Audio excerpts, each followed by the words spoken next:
Oli has left. He has resigned. Social media ban was lifted. Home Minister resigned. Oli resigns. What else? What else? What are the demands? What else is left? Is it a regime change that these protesters want, or murder of the leaders? Could you repeat? No, what is the goal? What is the end goal? Is it about democracy? Is it about removing the corrupt from power? Because now houses of the political leaders continue to be burnt. Even Oli has resigned. He has stepped down and he has fled from Kathmandu. Now, what more are we going to see in Nepal?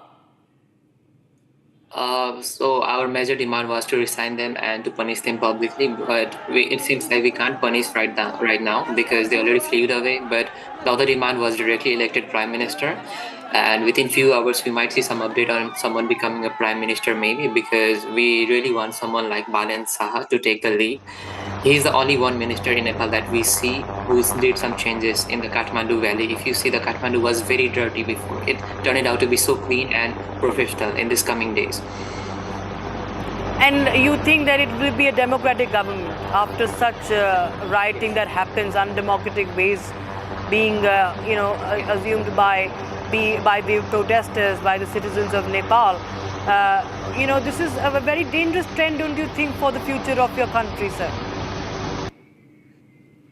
We never started this. We were doing everything in a democratic way. We fought for our voices. We failed to do so. We stand for our rights. We even fell for that. We had freedom of speech, but government banned all those apps. We didn't have the freedom of speech, and we were trying to peacefully protest. We got shot down the street. We didn't have any democratic rights in the country who is actually a democrat. But if our needs and demands are failed to meet, this is what we do. The years of frustration has finally come out, and people are celebrating it.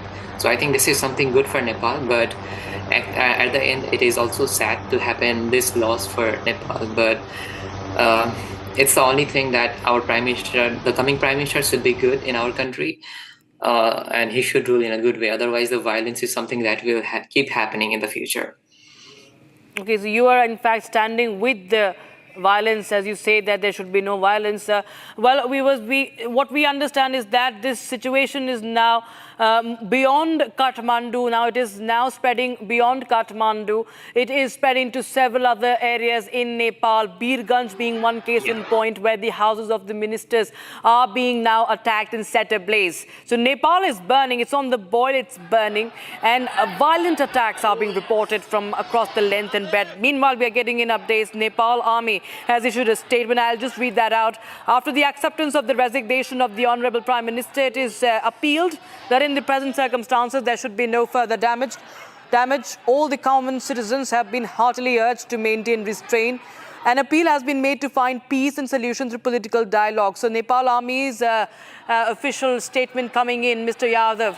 Now, what would you appeal as an influencer, since you have influence on several of the youngsters?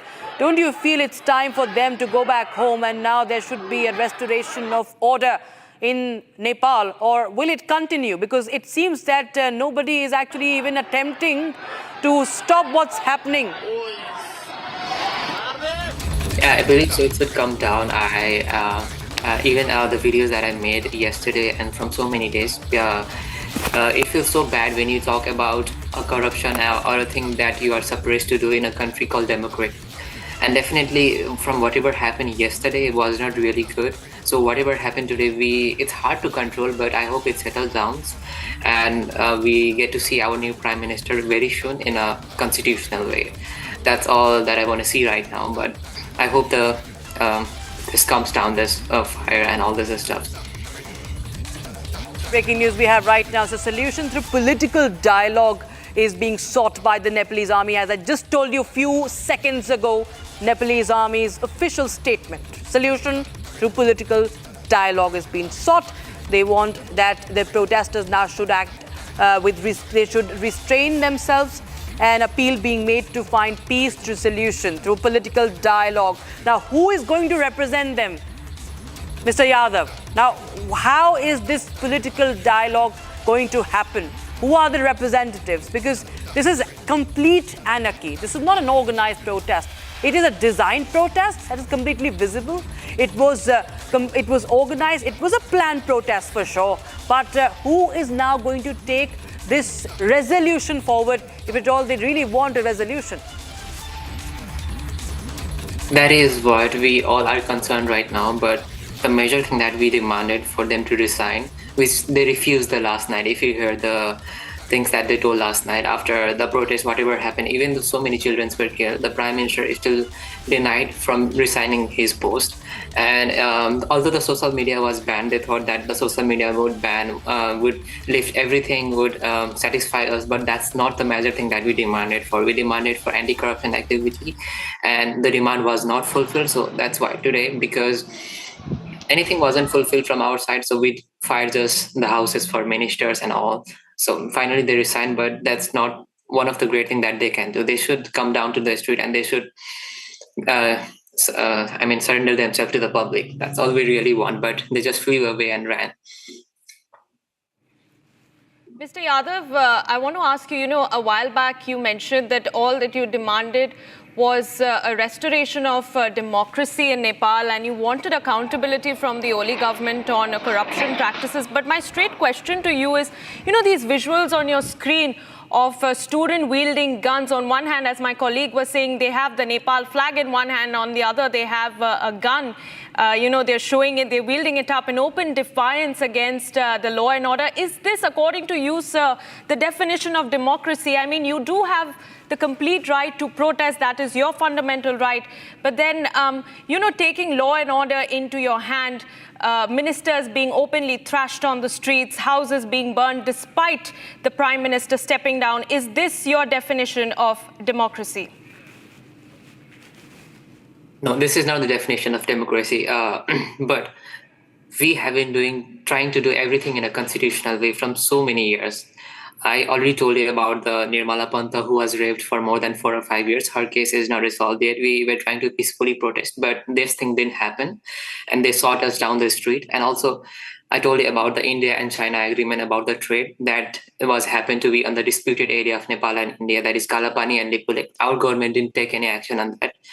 And after all, our freedom of speech, that was through Facebook, Messenger, and all those apps, all those YouTubes and all the platforms were banned. So it feels like our democratic right was taken away from us. So we were trying to bring down the democracy, but it didn't work in a good way. And they even sought us down the street. So this is what they get to see today. And I think this is something that is good because we wanted change and now we are having it. But slowing down would take time, but this is a very good thing that happened. Okay, just stay on with us. We have visuals. Okay, we need to see this, viewers, how the ministers are thrashed. Okay, he's very much injured. He's critically injured. He's an old man. He's critically injured. And he has been injured by these protesters, viewers. This is the foreign minister, as I'm told. And he's one of the ministers. And he has been very much critically injured. And these are dramatic visuals and very, very dangerous trend that is being set here.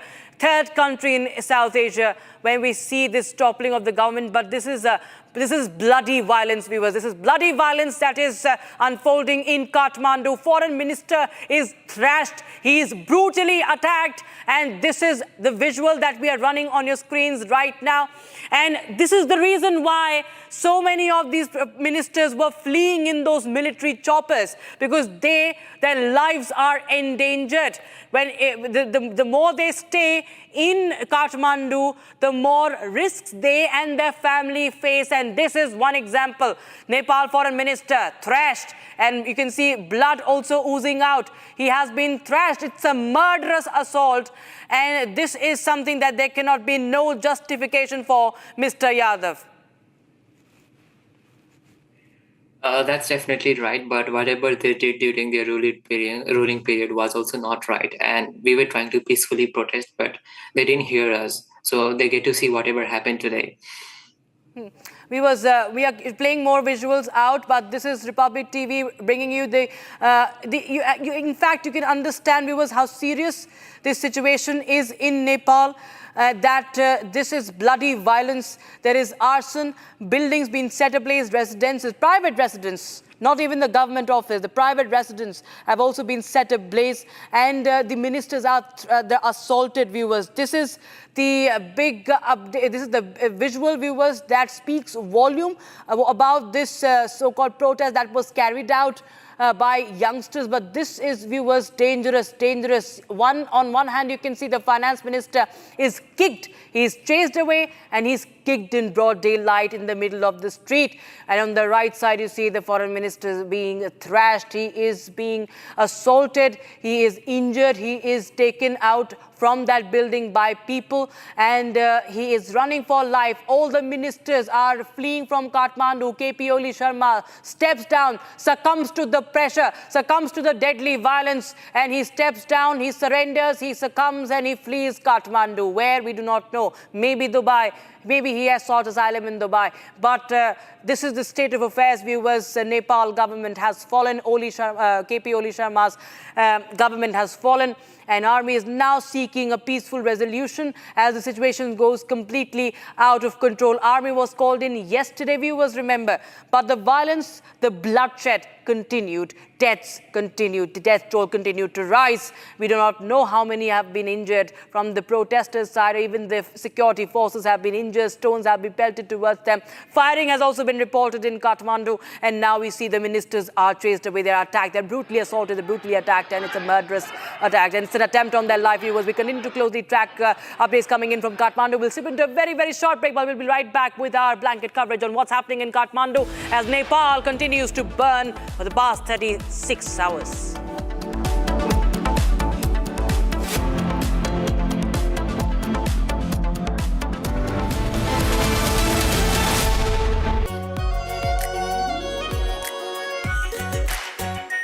Our pure Shahi Paneer Masala. Delicious, healthy, every day. I choose a world where we dream, and the limit is the sky. And this world is my home where I'm living my best. Mindfully crafted home decor fabrics. Sansar, a D-Decor brand. Live consciously.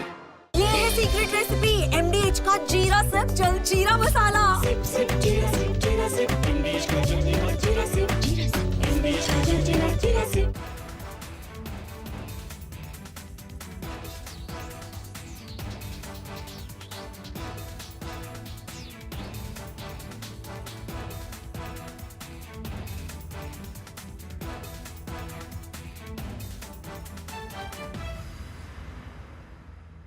Yesterday, a coward decided to take our 8-year-old son Fletcher away from us. Because of their actions, we will never be allowed to hold him, talk to him.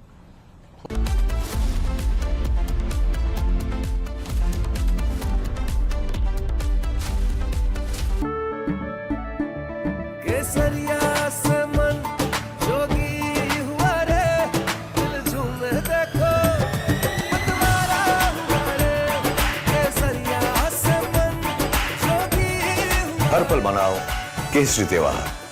विमल, बोलो जुबान Kesari.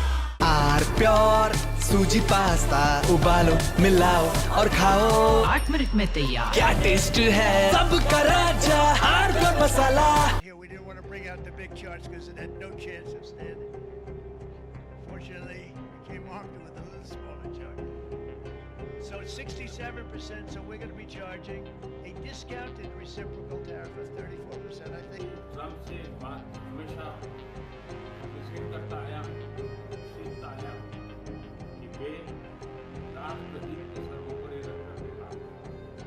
Today, the World Health Organization officially announced that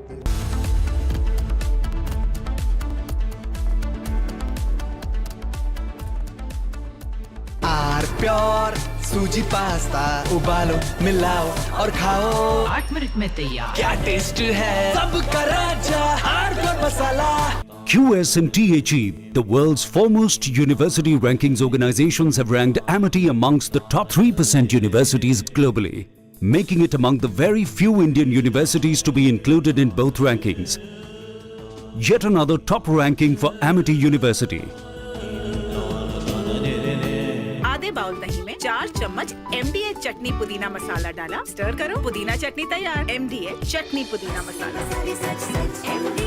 MDH केसरिया से मन जोगी हुआ रे, दिल झूमे देखो मतवारा हुआ रे। केसरिया से मन जोगी हुआ। हर पल मनाओ केसरी त्योहार। विमल, बोलो जुबान केसरी। आर प्योर सूजी पास्ता, उबालो मिलाओ और खाओ। 8 मिनट में तैयार। क्या टेस्ट है सबका राजा R pure masala.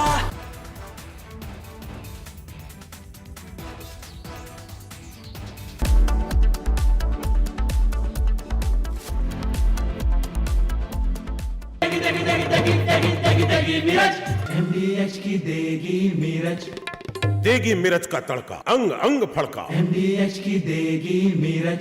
I choose a world where we dream and the limit is the sky, and this world is my home where I'm living my best. Mindfully crafted home decor fabrics. Sansar, a decor brand. Live consciously. थोड़े में ज्यादा स्वाद, ये तो है इसकी खास बात। वाओ मामा, क्या स्वाद है। अरे मेरे राजा। Here we didn't want to bring out the big charts because it had no chance of standing. Fortunately, we came armed with a little smaller chart. So it's 67%, so we're going to be charging a discounted reciprocal tariff of 34%, I think.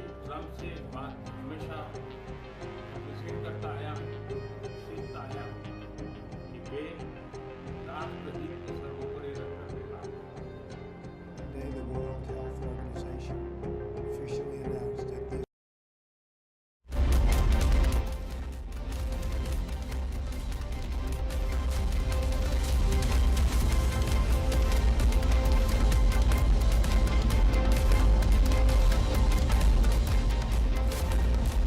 I choose a world where we dream and the limit is the sky, and this world is my home where I'm living my best. Mindfully crafted home decor fabrics. Sansar, a decor brand. Live consciously. थोड़े में ज्यादा स्वाद, ये तो है इसकी खास बात। वाओ मामा, क्या स्वाद है। अरे मेरे राजा।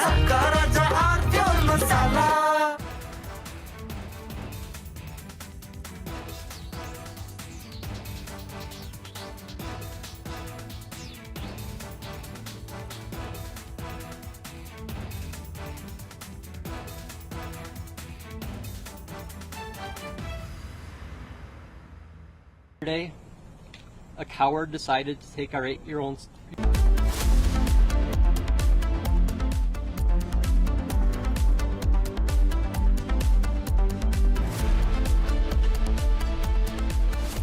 थोड़े में ज्यादा स्वाद, ये तो है इसकी खास बात। वाओ मामा, क्या स्वाद है। अरे मेरे राजा। केसरिया से मन जोगी हुआ रे, दिल झूमे देखो मतवारा हुआ रे। केसरिया से मन जोगी हुआ। हर पल मनाओ केसरी त्योहार। विमल, बोलो जुबान केसरी।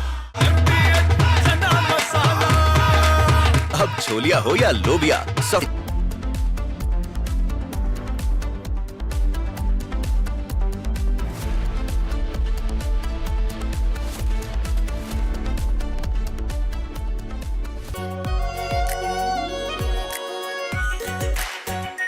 R pure shahi paneer masala, delicious, healthy everyday.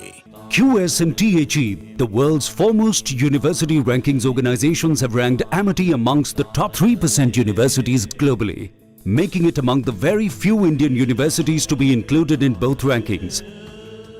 Yet another top ranking for Amity University.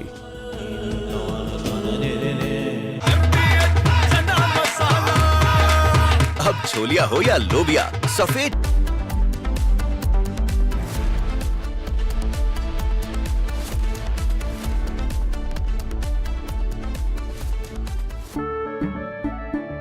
केसरिया से मन जोगी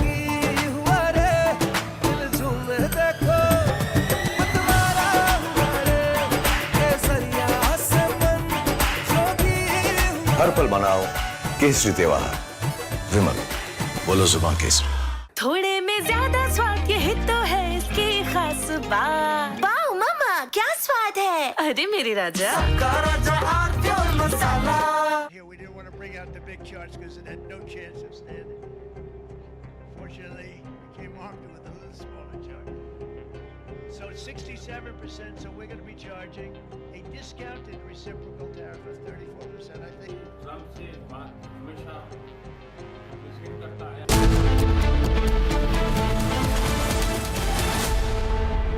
दादी के हाथों का जादू और खुशबू से महकता घर, माँ की मुस्कुराहट और खाने की सुगंध। MDH गरम मसाला, क्योंकि हर रिश्ता है स्वाद से जुड़ा।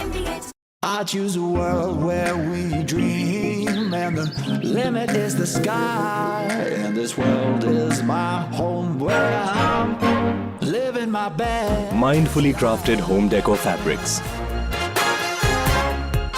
Sansar, a D-Decor brand. Live consciously. R pure सूजी पास्ता उबालो मिलाओ और खाओ।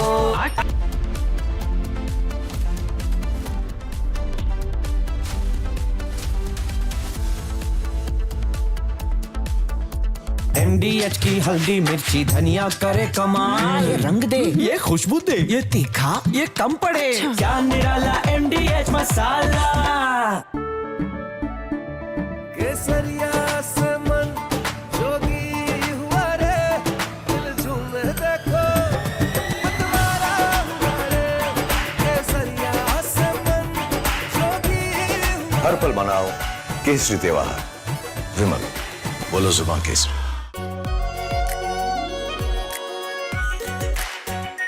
Are pure shahi paneer masala, delicious, healthy every day.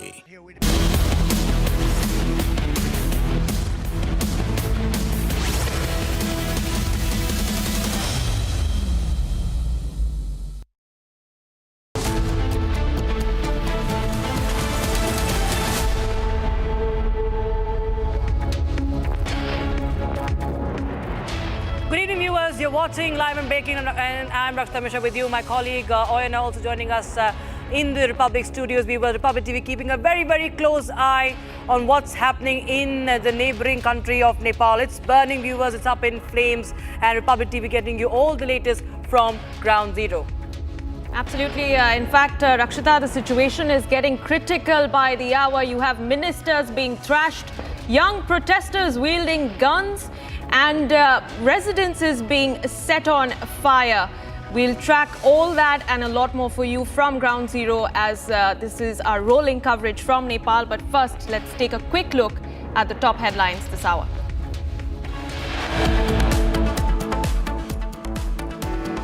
Coup complete in 2 days. Nepal Prime Minister KP Oli steps down. New Prime Minister to be announced soon.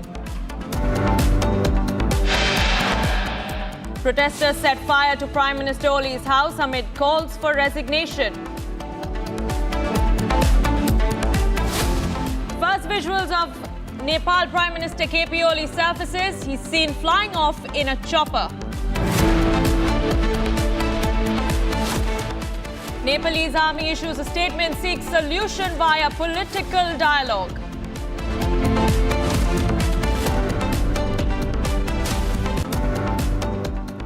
Protesters chased and thrashed ministers in Nepal. Ministers take shelter in army barracks.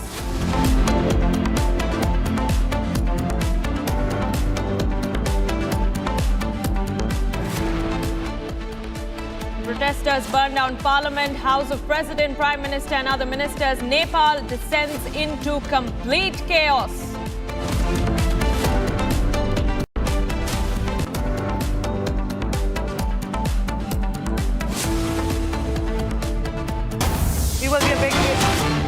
Breaking news coming in right now. Viewers, ministers being attacked in Nepal, and you can see the bloody violence that has unfolded in Nepal. The minister has been beaten up, viewers.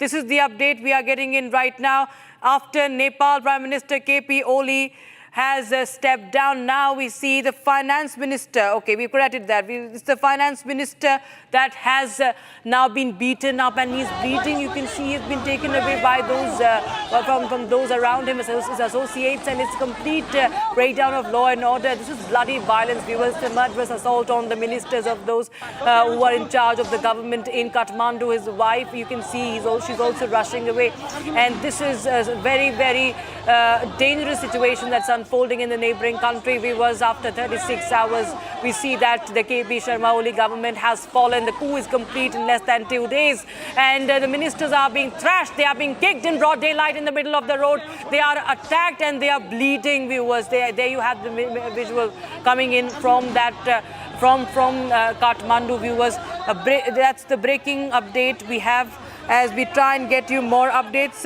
Surendra Puyal is joining us live on the broadcast.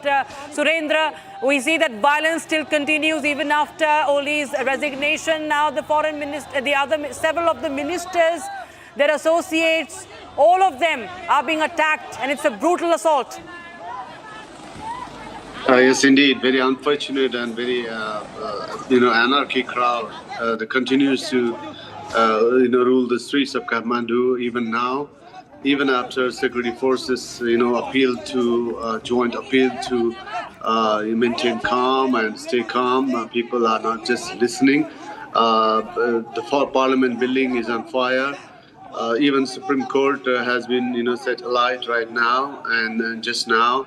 And even most government offices are under attack. And the appeal for calm has fallen, as of now, on deaf ears. We don't know what's in store as the evening approaches. Surendra, I want to ask you, with what we've seen unfolding in Kathmandu and now several other parts of Nepal over the last 24 to 36 hours, seems like ex-Prime Minister KP Oli had little choice but to step down. But the question now is, how long before we can sense some sort of normalcy returning in Kathmandu? Because essentially the demands of these protesters have been met with. The ban on social media, the order that was passed by the Oli government has been rolled back. He has resigned. The top ministers of the Oli cabinet has stepped down as well. How long before we can expect these riots to stop and for these protesters to head back home? Evening. Let's wait until the evening when an all-party meeting was expected, but I don't know how things will, go ahead in such a tense situation and how, good sense will prevail among those meeting and among the protesters. There are no clear leaders of the protesters, but one person on the forefront is Kathmandu Mayor Balen Saha, who actually, extended solidarity for the movement. And now he is demanding that the parliament be dissolved before any negotiation begin. So, all kinds of steps are, being taken and all kinds of ideas are being floated. Nepal is in a complete state of complete confusion right now. It will take some time before we know what's going to happen next. Has the army taken full control, or is the army take over next? What can we say right now? Because the army has also made an appeal for peaceful resolution, Surendra. They haven't done so yet, but that's another possibility. What is interesting is that a controversial leader, was imprisoned by Supreme Court on cooperatives fraud charges, was in jail, was in one of the jails in Kathmandu, and he too was released by the police and handed him over to his wife. So this is very dramatic, absolutely dramatic, and half the city looks like half the city is on fire, with major buildings, still smoldering with smoke billowing overhead. Right, Surendra. Aina, we're getting an update also. Surendra, just stay on with us. We have an update from the Indian Embassy. We have the advisory also being issued by the Ministry of External Affairs. If you could just read that out, Aina. Yeah. Okay, we have some breaking news meanwhile. We'll just get you that update. But we have Indian national being stuck. This is the breaking news we have right now. 70 plus passengers from Jackson, Mississippi and surrounding cities, USA, Okay, USA citizens, Indian citizens are currently stuck at the airport. We have visuals of the same. Indian nationals are now stuck given the situation right now. The airports are shut, remember. International airport has also been shut. The Tribhuvan International Airport has also been shut down. And it's in the control, under the control of the Nepalese army. And now we see the Indian nationals, they are stuck. And there's complete state of chaos there. Nepal airport. Hello, we are at the Nepal airport. We are stuck at the airport in Kathmandu because of the crisis going on at the time. We here at the airport for the last 4 or 5 hours. We're trying to get out of here. We need help. We're seeking help from our U.S. Embassy in Delhi to get us out of here. Please help us. Please. Thank you. Hello, we are at the Nepal airport. We are stuck at the airport in Kathmandu because of the crisis going on at the time. We here at the airport for the last 4 or 5 hours. We're trying to get out of here. We need help. We're seeking help from our U.S. Embassy in Delhi to get us out of here. Please help us. Please. Thank you. Hello, we are at the Nepal airport. We are stuck at the airport in Kathmandu because... All right, in fact, we have some breaking news coming in. This is on the advisory issued by the Ministry of External Affairs. But before we go to that advisory, let's bring you these latest visuals that are coming in from Kathmandu. Right, these are visuals coming in, viewers, from Kathmandu as the government buildings continue to burn, and you can see the police vehicle is also on fire. The Nepalese police van has also been set ablaze by these arsonists, these rioters. Latest visuals coming in from Republic TV. There you have the building. They have gone inside, they've breached it and burnt everything they could from inside to outside.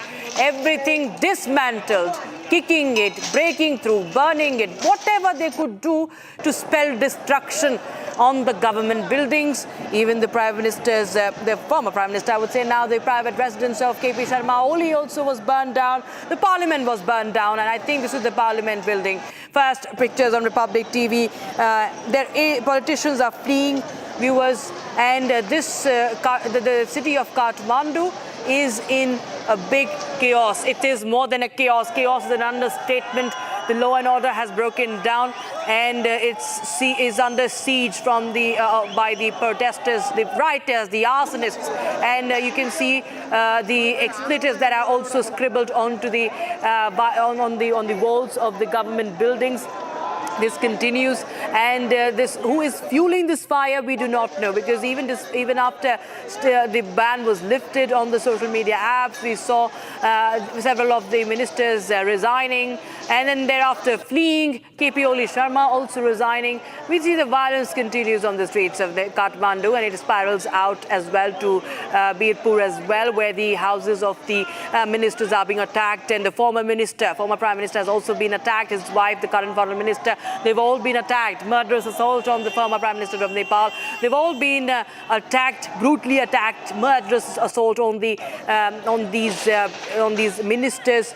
There's an attempt to their life, viewers. You understand, with the Nepalese people, you can see how they are holding these arsonists, holding the flag in their hand and climbing atop these buildings and thumping their chests as to what has happened. They are overjoyed by this destruction, how this anarchy has been unleashed. Who's fueling this fire? That's the matter of curiosity. That's the big question that is looming right now. Oli has left. He has fled. He has succumbed to the pressure that he faced for just 36 hours. We have reactions.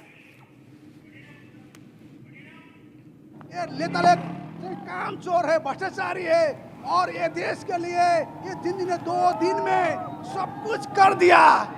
इस नेता सब ने हमारा 19 वर्ष खा दिया, और अब हम लोग का प्रधानमंत्री होना चाहिए और अब हम ये पार्टी का नेता नहीं मानते हैं। हमारा जिंदगी से प्रधानमंत्री हमने चाहिए और राष्ट्रपति हमारा उसी से चाहिए और जौन मंत्री हमारा जिंदगी भाई लोग हमारा देश निर्माण करेगा, हमारा देश फेरी उठेगा, हमारा सिर फेरी वो माथी उठेगा और हमारा सिर ये नेपाल का सिर है। संसार का लोग ने देखता है अब ये नेपाली क्या है, नेपाली बहादुर है, नेपाली शक्तिशाली है, नेपाली सब कुछ करना सकता है, ये गुलाम नहीं है और उनका देश में करके काम नहीं करते हैं। यही देश में पसीना बगाता है, खून बगाता है और जिंदगी के ये सब लोग के हम इस देश के निर्माण में आगे बढ़ता है। ये नेता के अब हम लोग सहभागी भी होने नहीं देंगे। ये लोग का पार्टी भी हम नहीं मानते हैं। हमारा देश का पार्टी जिंदगी पार्टी होता है और उसमें हमारा भाई बहनी सब काम करता है और अब स्टूडेंट को कल मार दिया गया, आप लोग देखिए 21-22, अब नंबर कितना है पता नहीं, 500 से जितना है सब इंजर्ड हुआ है।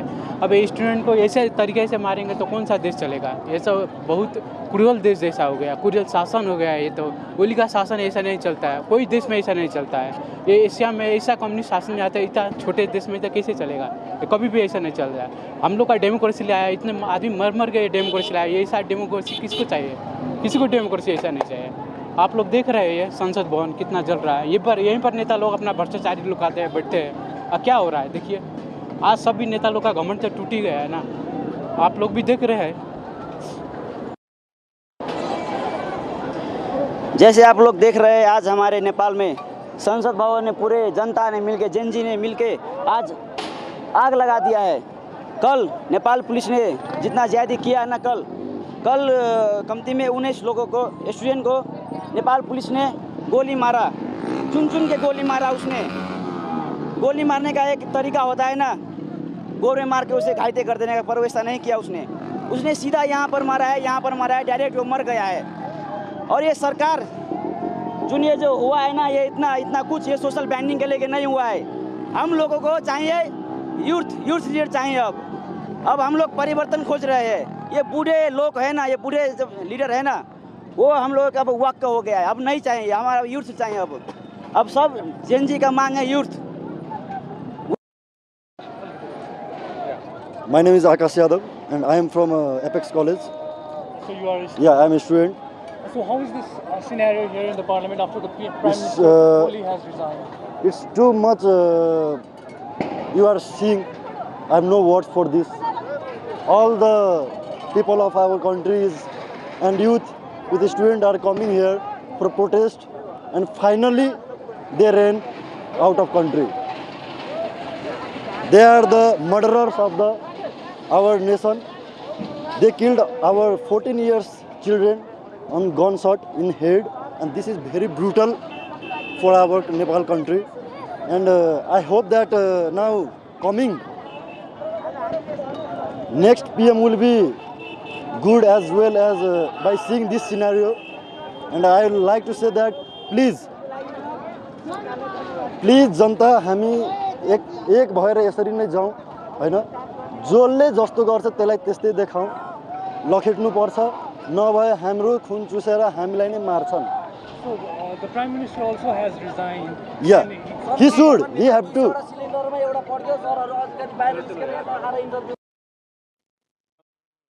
Voices coming in from ground zero, the protesters calling out the government and in fact they are just justifying the violence. It seems we have more updates coming in. The choppers are being used to flee, to help the politicians escape, but the airports are shut down, and even the Indian origin Americans are suffering right now. They're stranded at the airport, and we are going back to my colleague Surendra, who continues to report from Kathmandu. Surendra, can you just show us around if you are on ground? If you could just show us what's happening on ground zero in Kathmandu as we speak.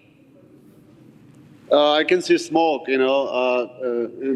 billowing in North Kathmandu, near where Deoba residence is located. That side is filled with smoke. If you could just pan the camera, Surendra. If you could just show us what are you seeing? Kathmandu is, filled with smoke right now. If you can see that side, there's a lot of smoke. That's where Deoba's residence is located, north side. of Kathmandu, and a helicopter just flew over.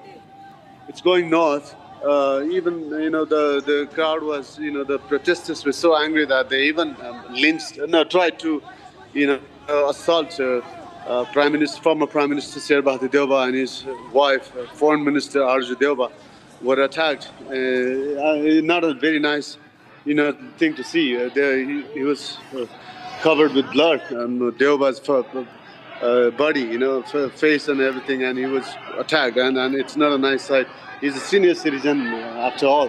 And then there are smoke, the smoke-filled neighborhoods all around me.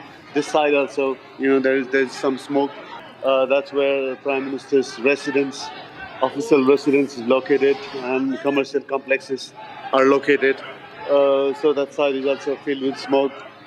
Behind these trees is Parliament somewhere, and that sky is also there, also filled with smoke. So nobody knows. It's complete confusion as of now. Nobody knows what's going to happen, who is going to be the new leader of this country. It's completely leaderless. And Kathmandu mayor, who supported these protesters, has come Surendra, forward. just stay on with us.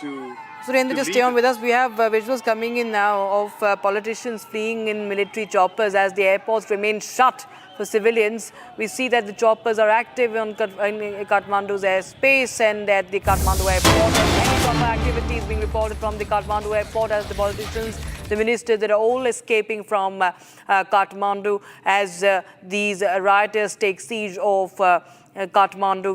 We have the latest visuals coming in from the airport. You can see these military choppers being parked there, and we just saw one of the visuals we showed you a while back where KP Oli Sharma was also boarding one of the military choppers. He fled from Kathmandu, and several of the other ministers following suit. They continue to flee from the airport via these choppers, while there are, of course, Indians and many other travelers who remain stranded. The airport activities for the civilians is shut. We see that Indian government has also issued an advisory, any travel to Nepal, asking Indian nationals to remain indoors, and emergency phone numbers have also been issued for Indian viewers, the Indian citizens in Nepal.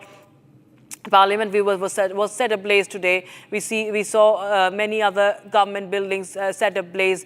Nepal continues to burn. The government has fallen within 36 hours, and now we see these politicians who have now succumbed to these rioters, the arsonists. They are now fleeing from Kathmandu with the military choppers, and there is, of course, a grave threat to their life. We've seen one of the former prime ministers being attacked brutally. He was bleeding, and he was taken away. He was being rescued by his associates, and we'll try and get you more updates. I think there are some more reactions coming in.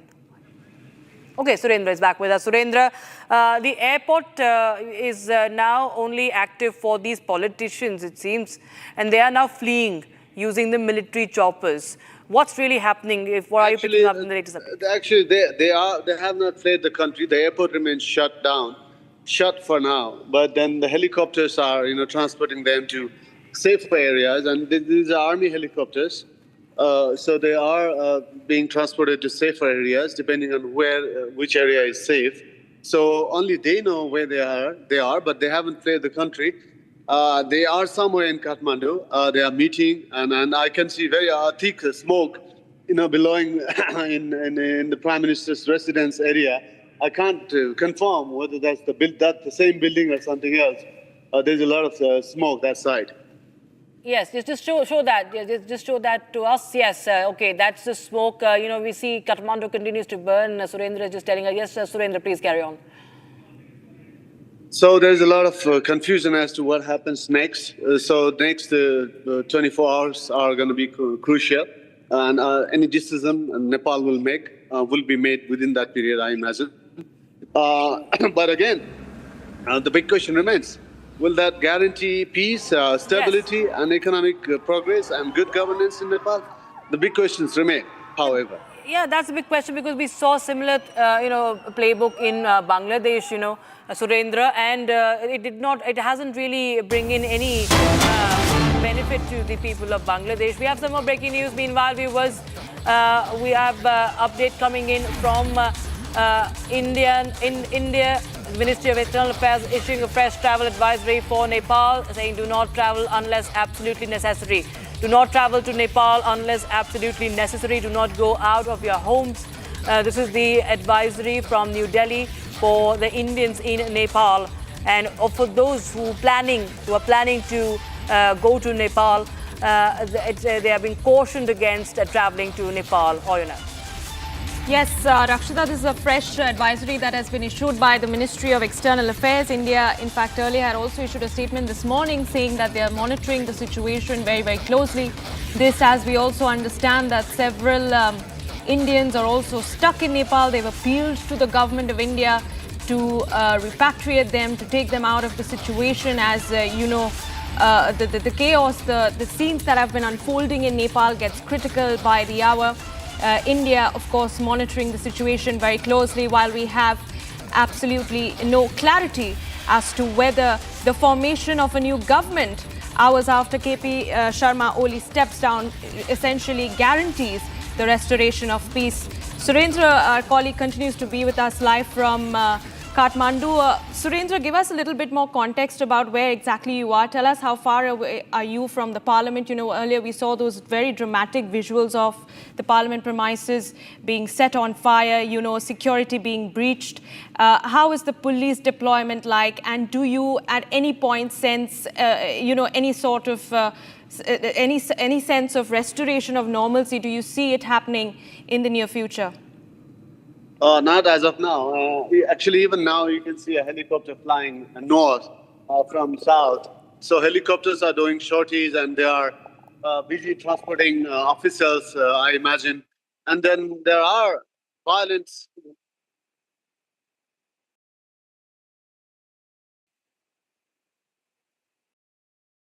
Right, so that is a military chopper live by Surendra. Yes, Surendra. There were protests and the police opened fire at a few places. And at least 2 people were killed today in Kalimati this afternoon. And another 2 somewhere else in the city. So there are new casualties even today. So it goes on top of 19 that was recorded yesterday. So it's still violent. They have appealed for calm, and the police and the security forces. They have appealed for calm, and hopefully the protesters will calm down after the dusk fall, which will happen in a couple of hours. You know, Surendra, Army has appealed for peace and a peaceful resolution through dialogue. Now, how will this dialogue, if at all it takes place, what could be the way forward? It doesn't have any clear leader. One person who has come to the fore is Kathmandu Mayor Balen Saha. If he is saying, okay, I'm going to represent the Genji and, talk on their behalf, he might be welcomed. Okay. So nothing is clear. It's absolutely, Nepal is in transition and very uncertain, uncharted territory right now. Absolutely. In fact, Nepal has seen multiple times, it has gone through political turmoils, but this is something that is unprecedented, isn't it, Surendra? What we learn is that there are other areas that are also being affected beyond Kathmandu also. What are you picking up, Surendra, like Birganj areas? We are learning that ministers' houses have been burnt there as well. Yeah, ministers' houses, even province ministers' houses were burned down. The chief minister of Madhya province bordering Bihar in South Nepal also, tendered his resignation. So there is a nationwide protest and they want complete overhaul. The protesters are saying they want complete overhaul of the system and they don't want any older generation leaders, anything older. They want to create something new. But I don't know how they're going to do it. And if you mentioned about the border, also I want to understand from you: is the land route still operational, or has that also been shut? Nepal border is, of course, anyway very, very porous as far as India-Nepal border is concerned. It's very tense all over the country, including Nepal-India border. So they are exercising caution. That's for sure. Every district across near Nepal-India border to South Nepal is disturbed. So urban areas are more disturbed, like big cities like Kathmandu, Pokhara. So there's a lot of violence, and it's absolutely unprecedented. Right. Thank you so much, Surendra. We'll come back to you after this very, very short break. Viewers, we continue to give you all the latest updates from Ground Zero from Kathmandu as Nepal continues to burn. Viewers, the situation is spiraling out of control. We'll listen to a short break, but we'll be right back with more details and minute-by-minute developments from Nepal.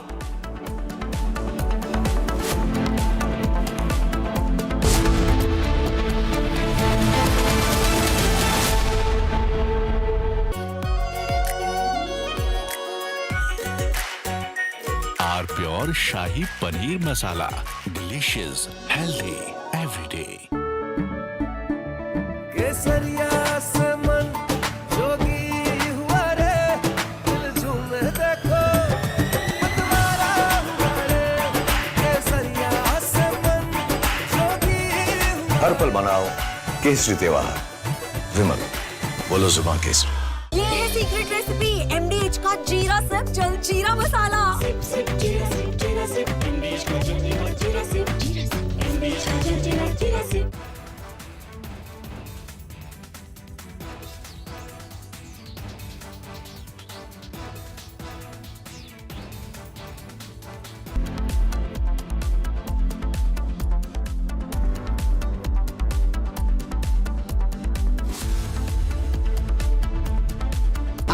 Pure सूजी pasta उबालो मिलाओ और खाओ 8 minute में तैयार। क्या taste है सबका राजा आर्नब मसाला। इसको घर पे लगाओगे तो शादी का तो पता नहीं पर घर पक्का नहीं टूटेगा। रुंगटा नहीं तो घर स्ट्रॉन्ग नहीं। रुंगटा स्टील TMT बार एकदम सॉलिड। पहाड़ों में एक हाइकिंग शिप भी बन सकती है।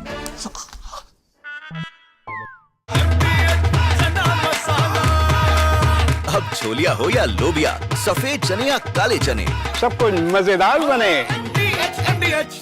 I choose a world where we dream and the limit is the sky and this world is my home where I'm living my best. Mindfully crafted home decor fabrics.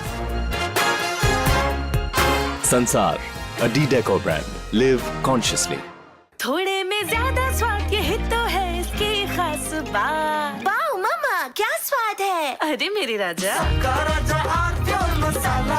Here we didn't want to bring out the big charts because it had no chance of standing. Fortunately, we came armed with a little smaller chart. So it's 67%, so we're going to be charging a discounted reciprocal tariff of 34%, I think.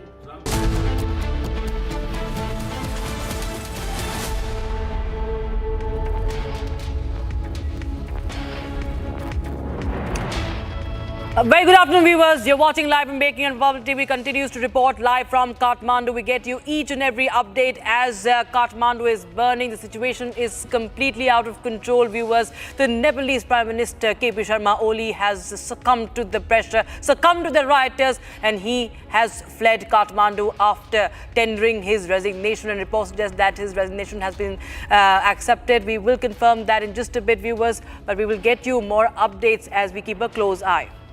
And this is our rolling coverage, ladies and gentlemen. Public is the only channel that is bringing you the frame-by-frame, minute-to-minute update on everything that's unfolding in the capital city of Nepal. And before we get you all the latest developments that we're tracking, let's take a quick check of the headlines.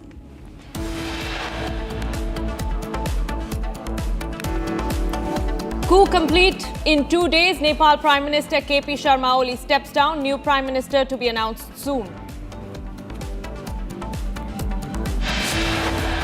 Protesters set fire to ex-Prime Minister Oli's house amid calls for resignation.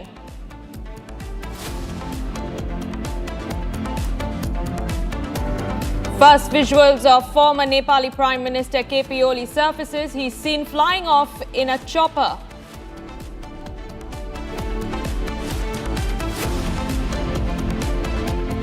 Nepalese army issues a statement, seeks solution via political dialogue.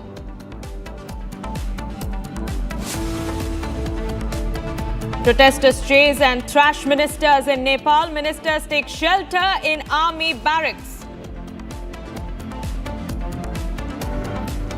Protesters burn down parliament, house of the president, ex-prime minister and other ministers. Nepal descends into complete chaos.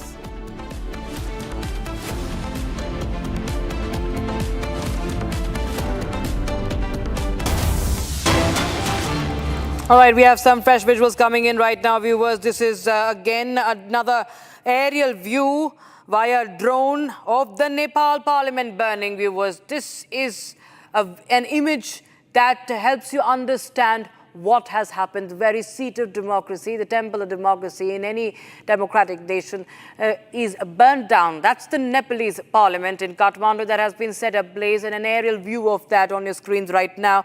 It's a drone shot of the Nepalese parliament burning down, and it continues to burn. It's up in flames and huge plumes of smoke billowing from that parliament building. And similarly, there are other buildings of significance of government use that have been also set ablaze by the rioters across Kathmandu, from the presidential palace to KP Sharma Oli's residence to several other residences of the ministers who are the part of the cabinet. They've all been set ablaze, and from roads to the government buildings, vandalism, arson, rioting, all that, even firing, everything has been witnessed, viewers. They have been wielding guns, flag in one hand and the other holding the guns, rifle being wielded by these protesters. And now you have this visual of smoke that continues to billow from that Nepalese parliament that was set ablaze today. Yesterday they tried to breach, they tried to enter and vandalize. Today they have been successful in setting it ablaze as KP Oli Sharma succumbed and he tendered his resignation and fled from Kathmandu. We do not know where has he gone.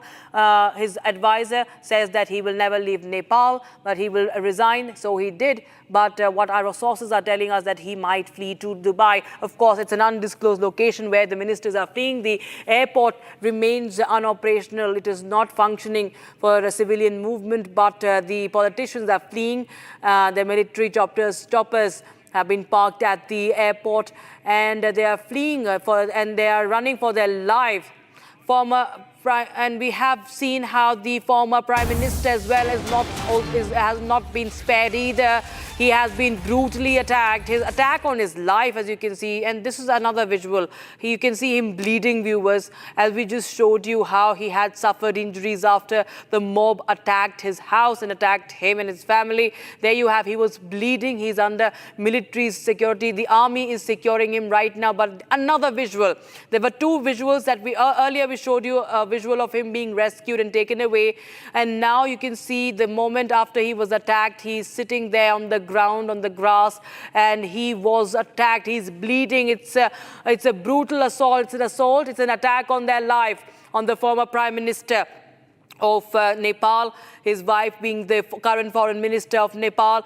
This is pure anarchy, and it's bloody violence. It's nothing but bloody violence. The mobsters, the rioters who call themselves protesters, they have opened a war front against against the government, against the ministers, against those in power, and they justify the violence. They justify those who have been hurt. The foreign minister, who's the wife of this gentleman you see, he's the former Prime Minister. She also has been hurt. Her husband, the former Prime Minister, is attacked. Of course, viewers, there is frustration. There were many issues plaguing the government, but this is pure anarchy that has taken to the streets, and Kathmandu has been taken over.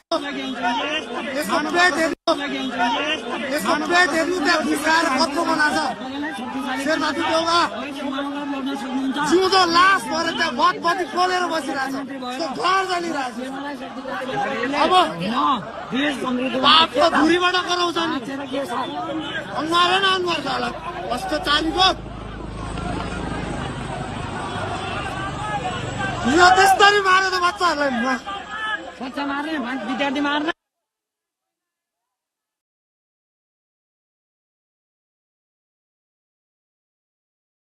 All right, that is the commotion on ground, the chaos that broke out after the minister was brutally attacked. We do not know how he was attacked, but yes, those rioters who are calling it a protest and frustration, we'll show you those two images, viewers. You understand the blood and gore that is unfolding in Kathmandu, viewers, in the name of restoring democracy. What's happened is that they have toppled the government. It's a coup and it's bloody violence that is unfolding. There you see, to the left side, he's sitting on the ground, he's injured. To the right, he's taken out by his associates. He's under, all these ministers are being protected by the army men, the army personnel.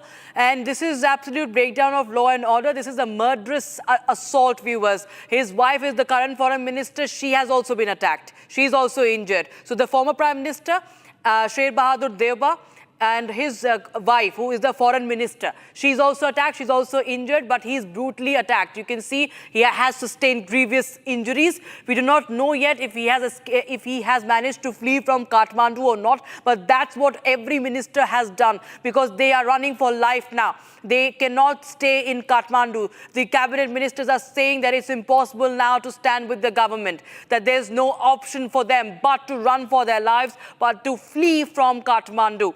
And this government has fallen in 36 hours, viewers. This is what they called a Gen Z protest. But viewers, this is violence, this is anarchy, this is bloodshed, this is blood and gore. And we have seen firing also. We have seen weapons being wielded by the so-called youngsters as we see the situation worsening. It's a complete breakdown of law and order, and the law and order has been shattered. It's in shambles, and Nepal is burning. Kathmandu is burning, and several other areas also remain tense. Birganj remains tense. Many of the houses in Birganj of those ministers have been set ablaze. The parliament has been set ablaze. The presidential palace has been set ablaze. And we continue to show you those visuals that, in fact, help you understand the gravity of the situation, what's happening in our neighboring country, viewers. And more breaking news are coming in. More breaking news is coming in. And this is I think the parliament. This is a visual from the parliament where you see the protesters are wielding a gun. They are firing. They have guns in their hands. Are these Gen Zs? Are these youngsters? What is happening, viewers, in Nepal? You can understand they are wearing helmets for their protection, but they are attacking the parliament. They want democracy. They want transparency. They want nepotism to go away. They want fair rule. They want fair governance, but they are attacking the very seat of democracy, that is the parliament in Kathmandu, and they are firing. They are firing at the parliament building, and this is happening even after KP Oli Sharma resigns and flees from Kathmandu. This is absolute breakdown of law and order. This is anarchy on the streets of Nepal, and the parliament has been attacked by the protesters using these rifles, using these guns. They have now wielded these guns, and they are taking aim at the parliament building that was already in flames. They are leaving no stone unturned. They are leaving no government building, not just the parliament, but also the residence of the former prime minister, also the presidential palace, also the residences and the offices of those in power. They have come under attack, and they have all been set ablaze. So Nepal is on the boil. It is burning right now as we speak, and ministers are facing, they are now fleeing. And viewers, this is a video that speaks volumes about this so-called revolution. It was being touted as a revolution, a movement of change, but they are wielding guns. They are resorting to violence. For the past 36 hours, Kathmandu has witnessed unprecedented violence. And this is the truth, viewers. This is unmasked. They are wearing these helmets, but they are now being unmasked. You can see what they are doing. And viewers, will try and get you a sense of ground as we play that out full video.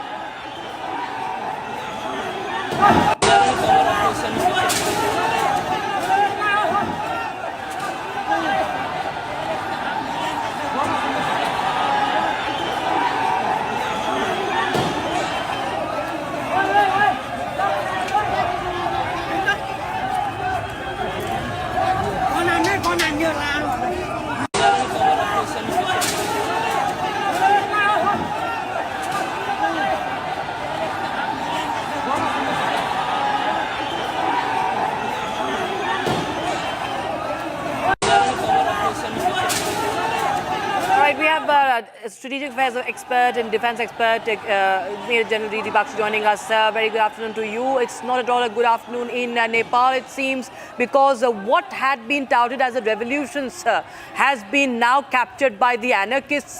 This is the third country in South Asia where we see a coup, toppling of a government via violence. The playbook is the same, that of Bangladesh, sir. These Protesters are now wielding guns. Nepal is burning. The playbook is there, but who gave their opening to these people? Right? I have been warning for years now that KP Oli is extremely unpopular in Nepal. He is a kleptomaniac. He is a chore with a capital C.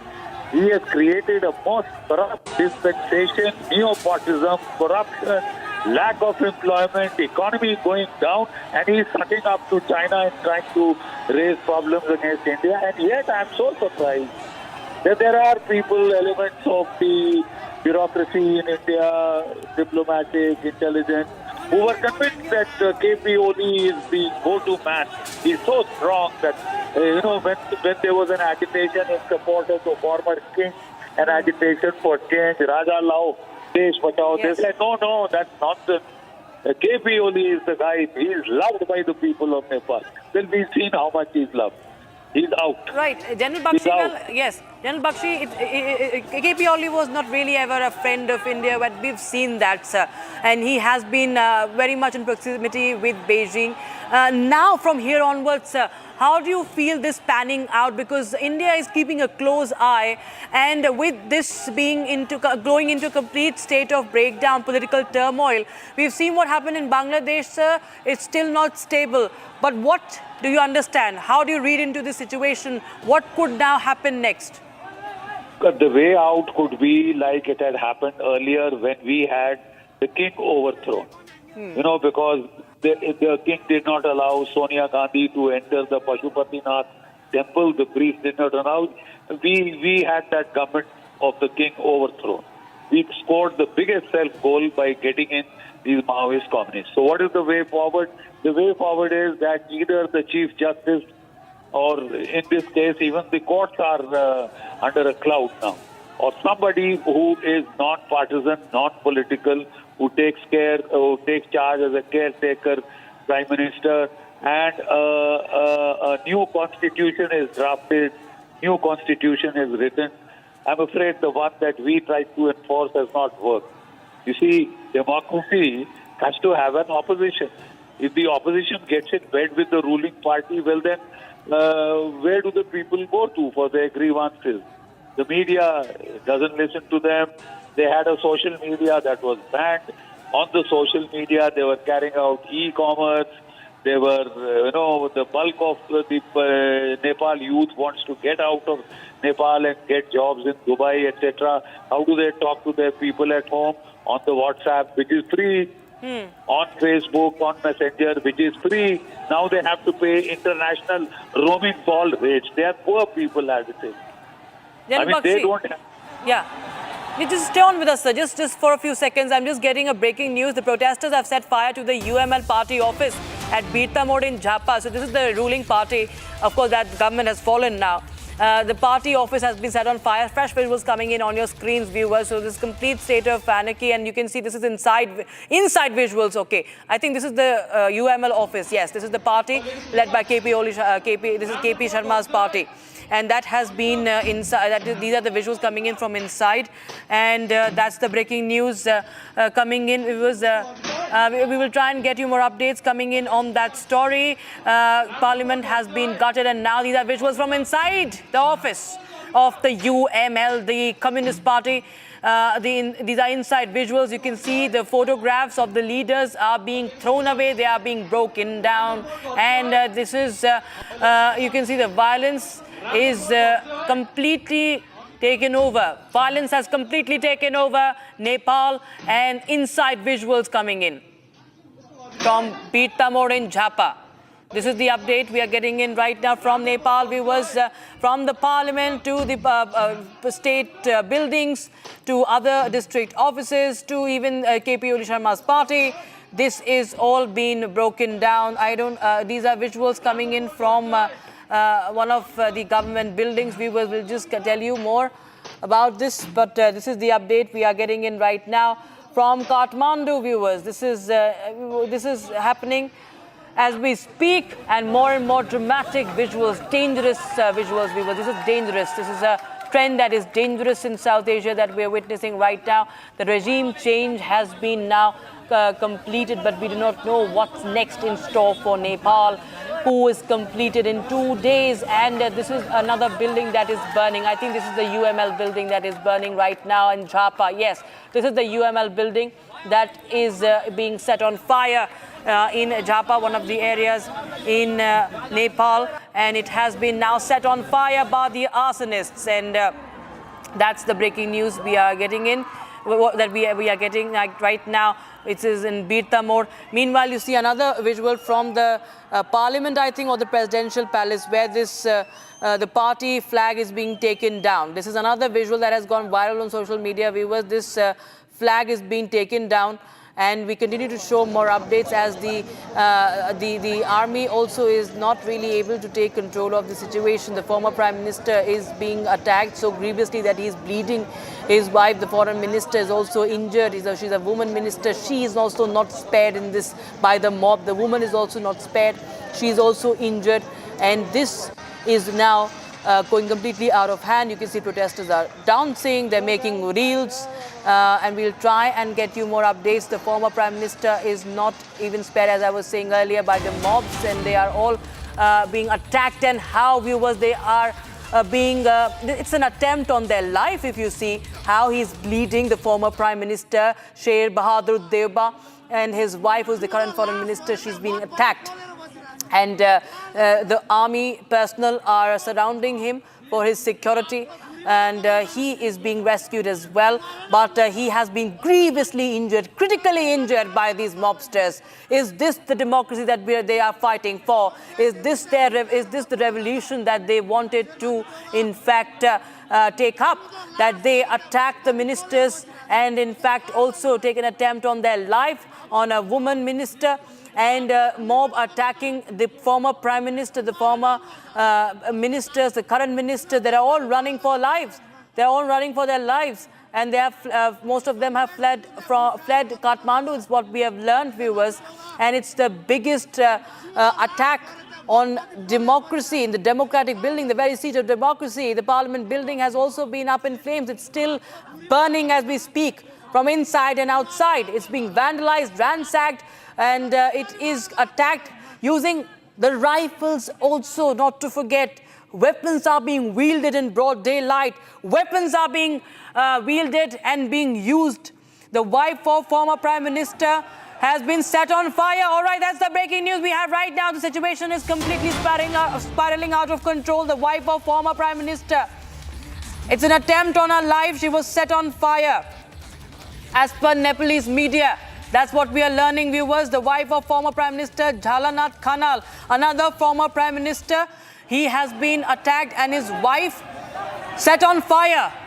She was set on fire, as we are learning via Nepalese media. We are quoting, we are citing Nepalese media as we tell you what has happened with one of the wives of the former Prime Minister of Nepal. And this is another video of the firing. You can see these weapons, and not one, but more of them. You can see they are wielding weapons, not one, but two, but more of them. At least three I can see in this very video from this vantage point.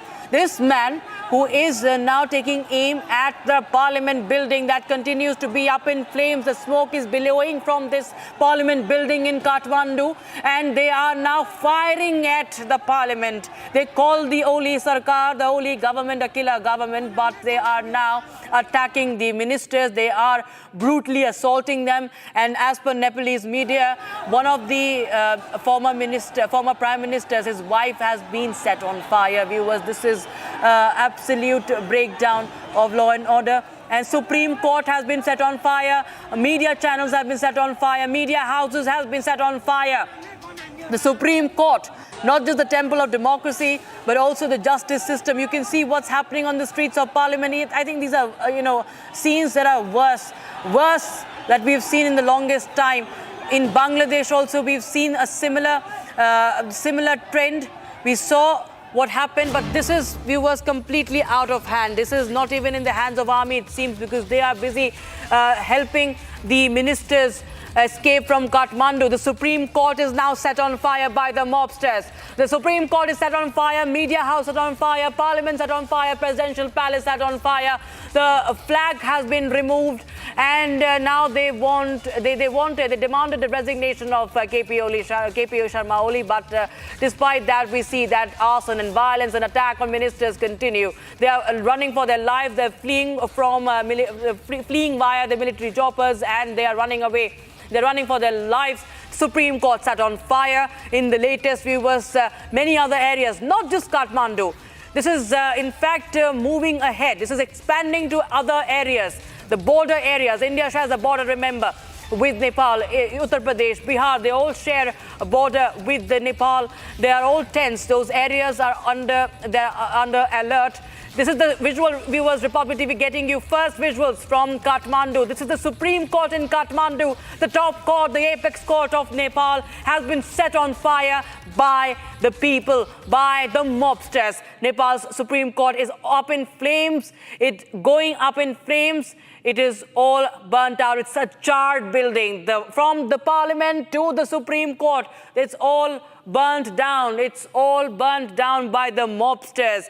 Complete chaos, and it's only ruckus and arson and even murderous attempts being made by these mobsters on the lives of the ministers and the former ministers. Viewers, this is the update we have right now.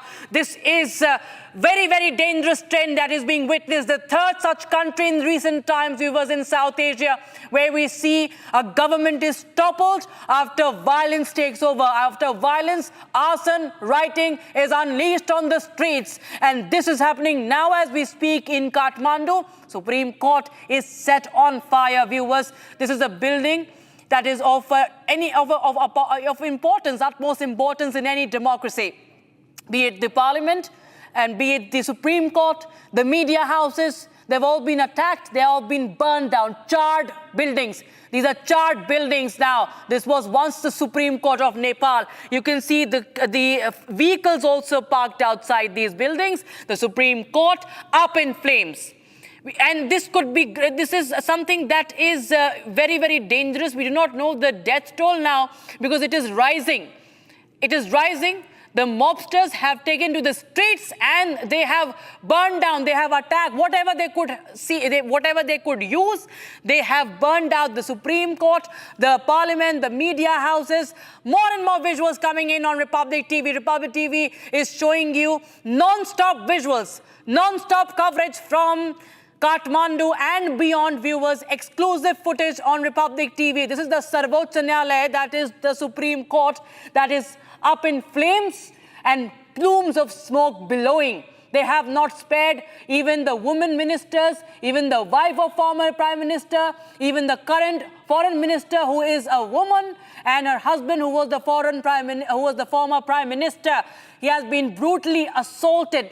Attempt on life has been carried out by these mobsters who were demanding so-called democracy now. They were demanding transparency, but they have taken to the streets and burned Kathmandu down. More and more visuals. Wife of former Prime Minister, Mr. Jakal. She is joining us on the broadcast, I think. Okay, she has been set on fire, I'm told. Okay, she has been charred. You can see she has been burnt alive, viewers. Footage coming in. This is dangerous, viewers. She's lying unconscious. We do not know about the status. We do not know about her state, but she is the wife of a former Prime Minister of Nepal, Jhalanath Khanal. You can see her burnt body, viewers. This is dangerous, and this is a murderous attempt. She has been set on fire. She has been burnt alive, viewers. This is a visual that you can understand what's happening in Nepal, what's happening in Kathmandu. These so-called protesters these are murderers, viewers. These are murderers, arsonists, rioters, mobsters, and they have also attempted to murder the wife of a former Prime Minister. She lies unconscious. She has been burnt alive. This is the wife of former Prime Minister of Nepal, Jhalanath Khanal. She has been set on fire. She has been burnt alive.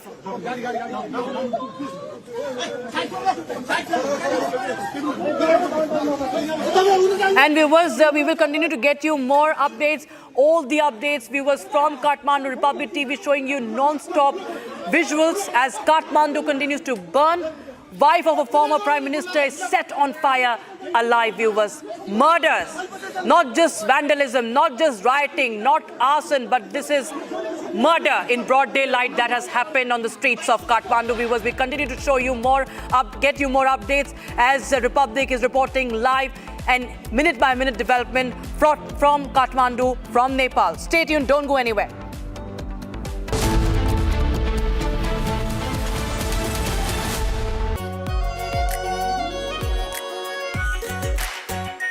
Our pure Shahi Paneer Masala. Delicious, healthy, every day.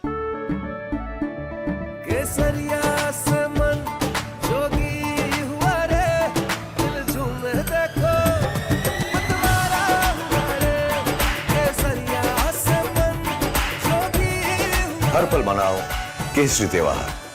विमल, बोलो जुबान केसरी। ये है secret recipe MDH का जीरा SIP जल जीरा मसाला। SIP SIP जीरा SIP MDH का जल जीरा सिप MDH का जल जीरा SIP.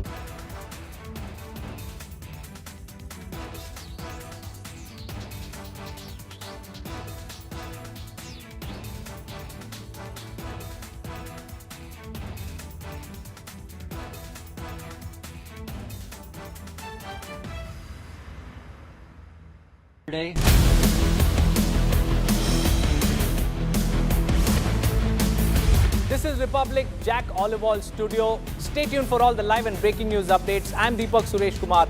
Let's get started.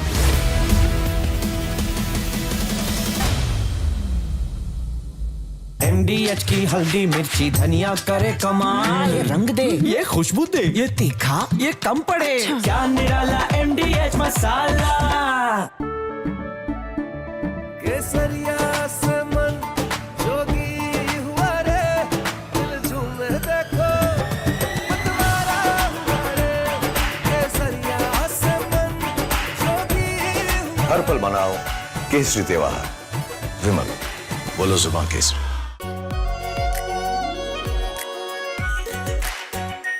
Our pure Shahi Paneer Masala. Delicious, healthy, every day. Here, we didn't want to bring out the big charge because it had no chance of standing. Fortunately, we came armed with a little smaller charge. So 67%. From Asia's largest news headquarters, setting the agenda for Bharat.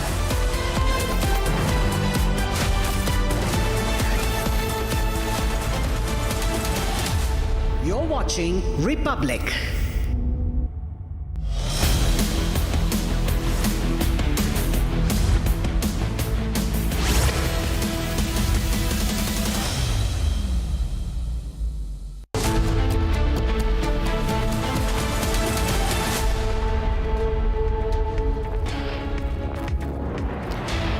Nepal's Prime Minister KP Sharma Oli resigns as the protest escalates, not just limited now to Kathmandu but several parts of Nepal. All this and much more on this edition, but first let me take you through the headlines we're tracking at this hour.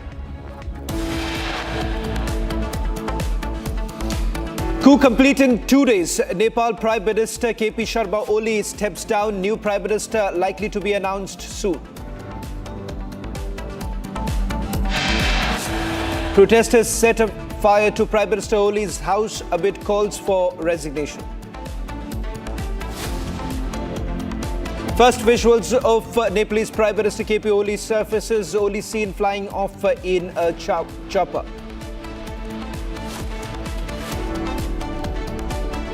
Nepalese army issues a statement, seeks a solution via political dialogue.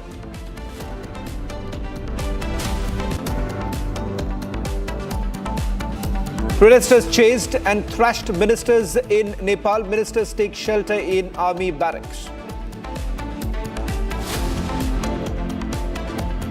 Protesters burned down Parliament, House of President, Prime Minister and ministers. Nepal in complete chaos. Gun-wielding rioters enter parliament premises, complete chaos and riots unfold in Kathmandu.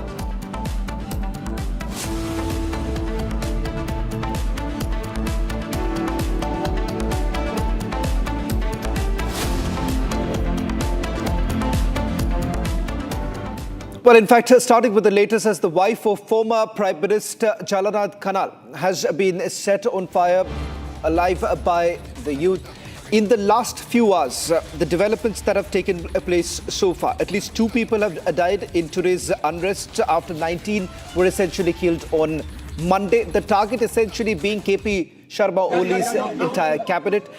Wife of a former Prime Minister has now been set ablaze by the protesters who have run amok.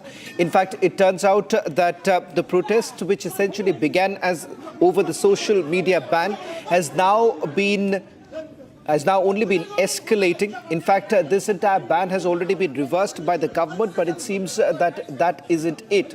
Now, the protesters are essentially demanding the resignation of the Prime Minister, which has happened a while back. The Prime Minister has tendered his resignation. This has been accepted by the President. There's complete chaos on the ground because what we do not know so far as to who exactly will take over. Will it be the mayor of Kathmandu who has put out multiple statements? In fact, the mayor of Kathmandu was the one who was backing these protests that were taking place in Kathmandu, the same very person who had met the US ambassador just about a couple of months ago. On your screens right now, a rerun of what we had essentially witnessed in the other parts of Indian subcontinent, that is in Bangladesh.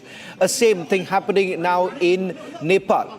Within 36 hours, there has been a complete regime change. Who essentially takes over? This at a time when, remember, KP Sharma Oli was running a coalition government in Nepal. Let me just stay with these latest visuals now coming in and a quick recap of what we know so far. On your screens right now, these are latest images coming in from Kathmandu, where the wife of former Prime Minister has been set ablaze by the protesters. Now, this comes just a while after KP Sharma Oli resigned in response to what is now being seen as a spiraling anti-government protest across the country. And he has essentially said that he has done so to pave way for a constitutional solution to the crisis. The army has essentially responded right now, saying that a solution can only come in from political dialogue. More breaking news now coming in right now. In fact, on your screens, these are latest images. This is the former Prime Minister who has been attacked a short while back, once again, along with the KP Sharma Oli's cabinet ministers who have been tracked down, thrashed in public. Now you have former Prime Minister Teuba, who's also been attacked by the mob there. Now, with regards to who exactly is organizing these protests that are now taking place, because it is no longer about the social media ban that was brought in by the KP Sharma Oli government, which was again reversed. It turns out that these protesters on the street are essentially now saying that it is time that this government goes, because they believe that this government was riddled with corruption. In fact, now you have armed policemen who have been brought on the streets. Army has essentially been given control of certain parts of Kathmandu. In fact, a short while back, there were reports coming in of armed police firing tear gas in an attempt to push back the protesters as they are essentially growing in numbers. In fact, others coming in also. A short while back, there is also reports coming in that Minister of Water Supply, Pradeep Yadav, has also resigned in protest to the government's heavy-handed crackdown that we had essentially seen. There's more coming in right now. Very similar images, if you remember what we had witnessed just about a few months ago when Sheikh Hasina had to flee from Dhaka. A similar style now, a similar playbook now being witnessed in Kathmandu, where KP Sharma Oli has been forced to resign. No reports really coming in right now whether at all he is still in Kathmandu or he has moved out. In fact, there is only images that you see. We're going to try and play out those images of the chopper that was being taken by KP Sharma Oli. That was the only image. Ambassador Veera Sikri is joining us on this broadcast. Ambassador Sikri, uncanny resemblance to what we had witnessed in Bangladesh. Ambassador Sikri, do you believe that it is the same playbook, same Bangladesh playbook now unfolding in Nepal? You're absolutely right. It does look remarkably similar to what was unfolding in Bangladesh.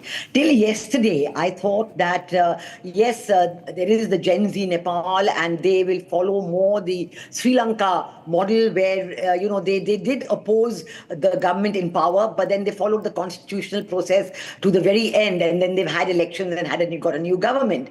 Now, but today it is very clear that there is complete chaos, and it is much more the Bangladesh playbook being fully demonstrated in Kathmandu, because the Gen Z Nepal, which actually had planned the demonstration for yesterday, and then Prime Minister Oli had banned all those social media apps in order to prevent the group from getting together. But then that led to not only the group being upset and going, taking on the people, but people were shot dead by the police, 19 of them. So that has led to a huge deal of anger in Kathmandu throughout Nepal. And today, while the Gen Z Nepal wanted a peaceful protest, what is now happening, at least according to them, it is not the Gen Z Nepal, it is complete vandalization. And, who is leading the vandalization is right now very difficult to say. But if we go back to what Gen Z Nepal had been asking for on their Facebook, on their website, it is very remarkable, similar to what they wanted in Bangladesh, which is they are saying, as of yesterday evening, that we want all members of parliament to resign, we want the government to completely go away, and we want an interim government. Now, who will form this interim government? Who will be able to say who's going to form the interim government? I think in Kathmandu today, the response of many of the people, I've been able to speak to several of them from different walks of life, and they feel that the president is the one symbol of stability and authority, and he also has the army with him, because the army chief is appointed by the president of Nepal, and that he should ask the army to come in and bring in calm and quiet. Hope now that Ambassador Sikri, I'm sorry to interrupt you. Ambassador Sikri, calm and quiet, restoration of calm and quiet and lack of violence very, very soon. And once that happens, then you can have a dialogue and decide. Ambassador Sikri, I'm just getting in some more information. Perhaps I would like to share this with our viewers right now, and this would perhaps put this into perspective, because the man behind these protests was none other than the mayor of Kathmandu, Balin. The same person who had met the US ambassador just about a couple of months ago. And there is now confirmation coming in that the Nepal army has stepped in. A short while back, they had issued a statement saying that solution can only come in through political dialogue. They are now saying that the dialogue is going to happen between the student protest groups and Balin Shah, who could perhaps be the next interim prime minister of Nepal. So what's really happening?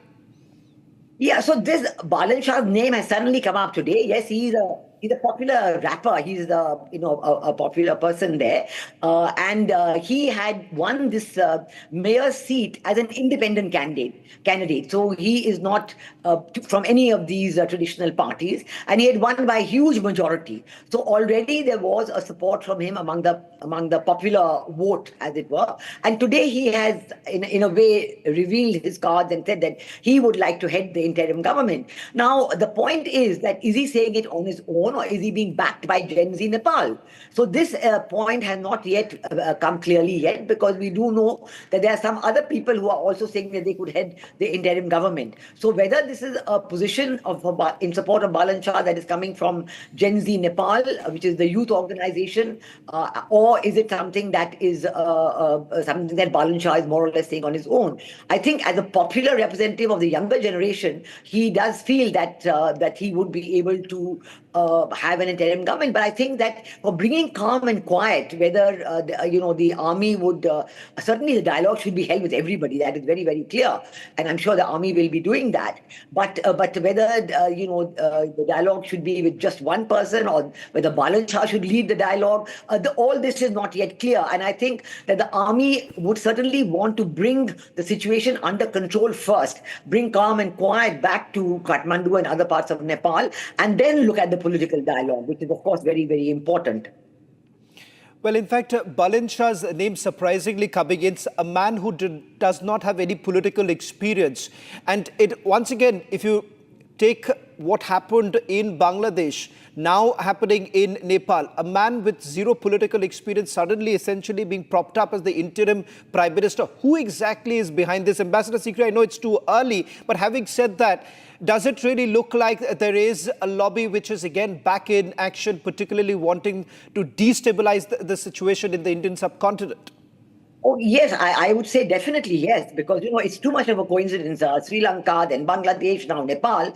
It is absolutely an attempt to destabilize South Asia. Now, the question is that in Nepal, as in Bangladesh, if you talk about Nepal right now, then is it an attempt to weaken the Chinese control of Bangladesh? Because PM Oli was definitely a very strong representative supporting the government of China. So I think this is one question, whether the people who are supporting Gen Z Nepal, and certainly if you look at their website and look at their statements and look at the English that is there, all that, it's very clear, it's very well planned. There may be no leader for Gen Z Nepal, but there's a hidden hand coordinating everything down to the last degree. They've even said how they should go there. Ambassador Sikri, breaking news now coming in. It's Nepal's president, Ramchandra Patel, has also resigned. That's the breaking news now coming in. It seems KP Sharma Oli's cabinet ministers, we do have a confirmation of the ministers who have resigned so far, which basically includes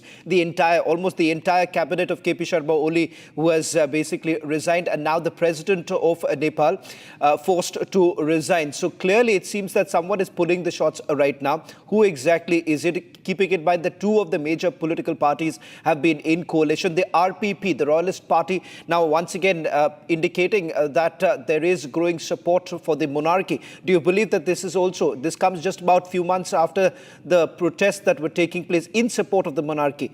Is that where it is heading towards, as we're getting in breaking news of the president of Nepal resigning? Ambassador Sikri. I mean, this is absolutely very, very surprising now. But since he has already handed over responsibility to the army for maintaining law and order, I do hope that the army will continue and bring in the required calm and quiet and peace. Because if they don't, then you can have complete chaos. You have a completely different situation in Kathmandu and the environs. You have a completely different situation in the various provinces of Nepal, and also in the Terai and other regions of Nepal. So it is going to be completely chaotic unless the army steps in and brings peace and quiet and is able to return the peace and quiet to Nepal. And I think that this situation of forcing the president to resign, this seems to be really a very, very sudden development. We did hear in the morning that the president's house was also attacked and so on. But I think every institution of stability being attacked in this manner is a very, very worrisome and I would say dangerous sign for the future of Nepal. And I think that I can certainly hope that the army under General Shokraj Sigdel is going to maintain the law and order that they are the only institution now that can do it, because they have the men, they have the ability, and they can bring calm back to Nepal very quickly, because they are stationed all across the country and so on. So let us see whether in this situation whether the army is going to come in or not. But certainly I agree with you that this breaking news about the President Ramchandra Patel resigning is a shocker. Right.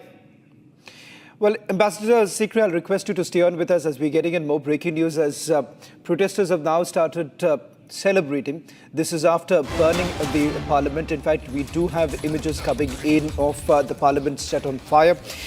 In fact, we do also have Ananta Raj, journalist, joining us from Kathmandu. Ananta Raj, we'll try and connect with him once again. A short while back, we've got a confirmation from Republic reporters on the ground, the largest team covering this, what is basically unfolding right now in Kathmandu.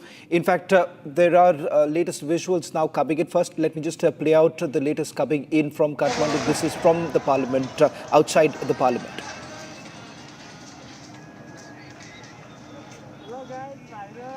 Well, in fact, Ambassador Sikri, I want you to stay on with us, because fast-paced developments taking place.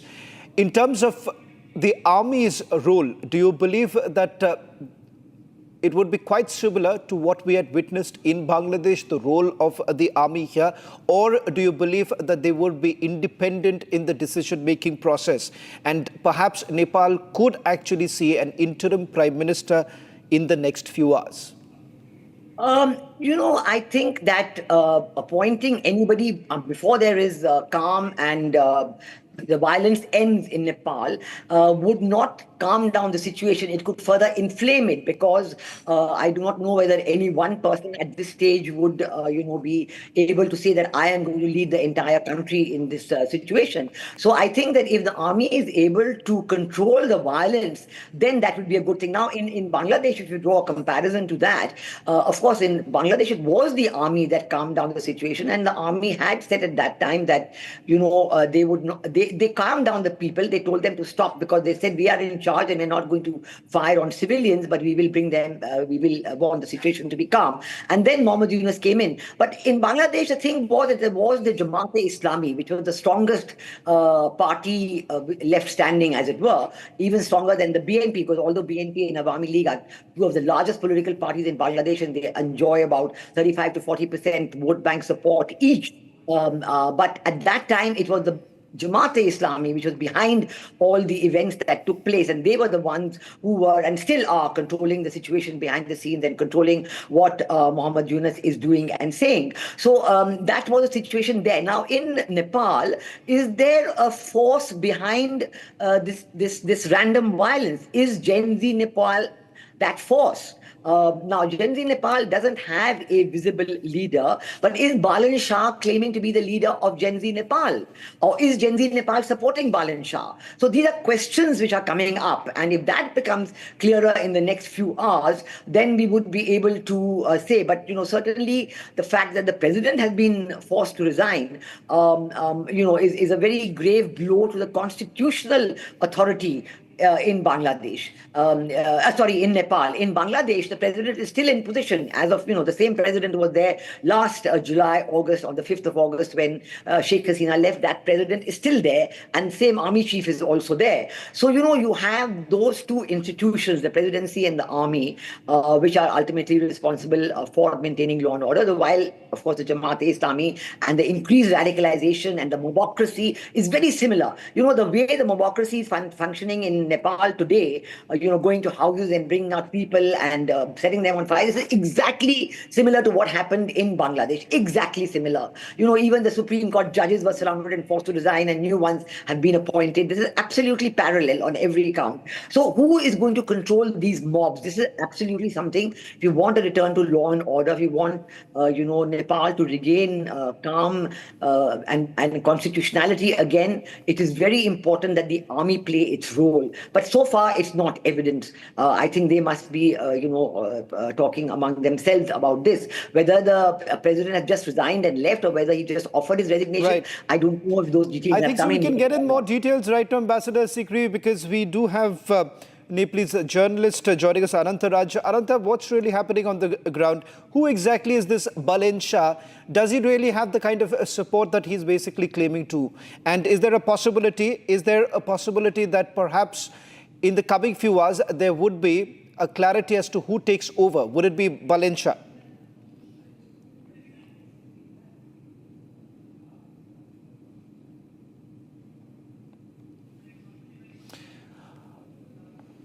Ananta, if you can hear me, the question that I was asking you was with regards to Balan Shah, who's being tipped to be the next interim prime minister.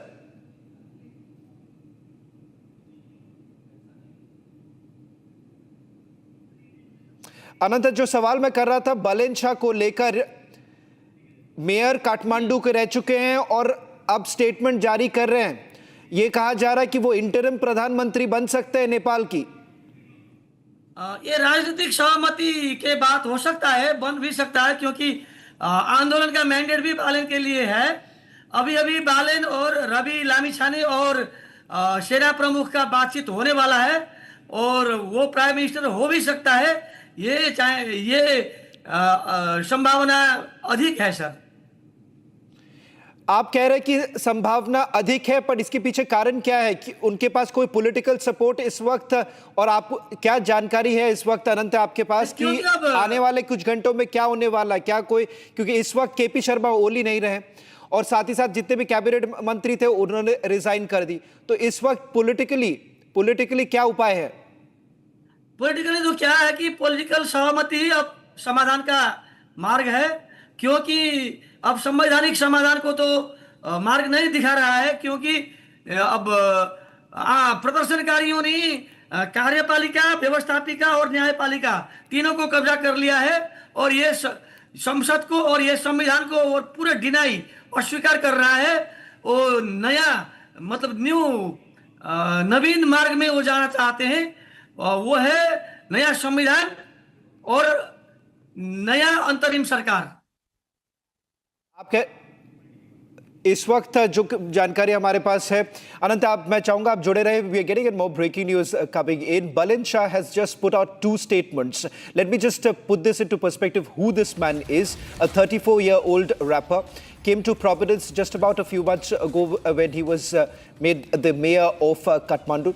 It was in 2024. In fact, he was made the mayor of Kathmandu. Does not really enjoy a political support, but having said that, has a say within the young generation in Nepal. In fact, ahead of these protests, you've had Mayor of Kathmandu coming out in full support of Hami in Nepal. The very group that was responsible and rather have been spearheading these entire protests, it was Mayor Balin Shah who had come out in full support, indicating that KP Sharma Oli government is riddled with corruption and it is time for KP Sharma Oli to go.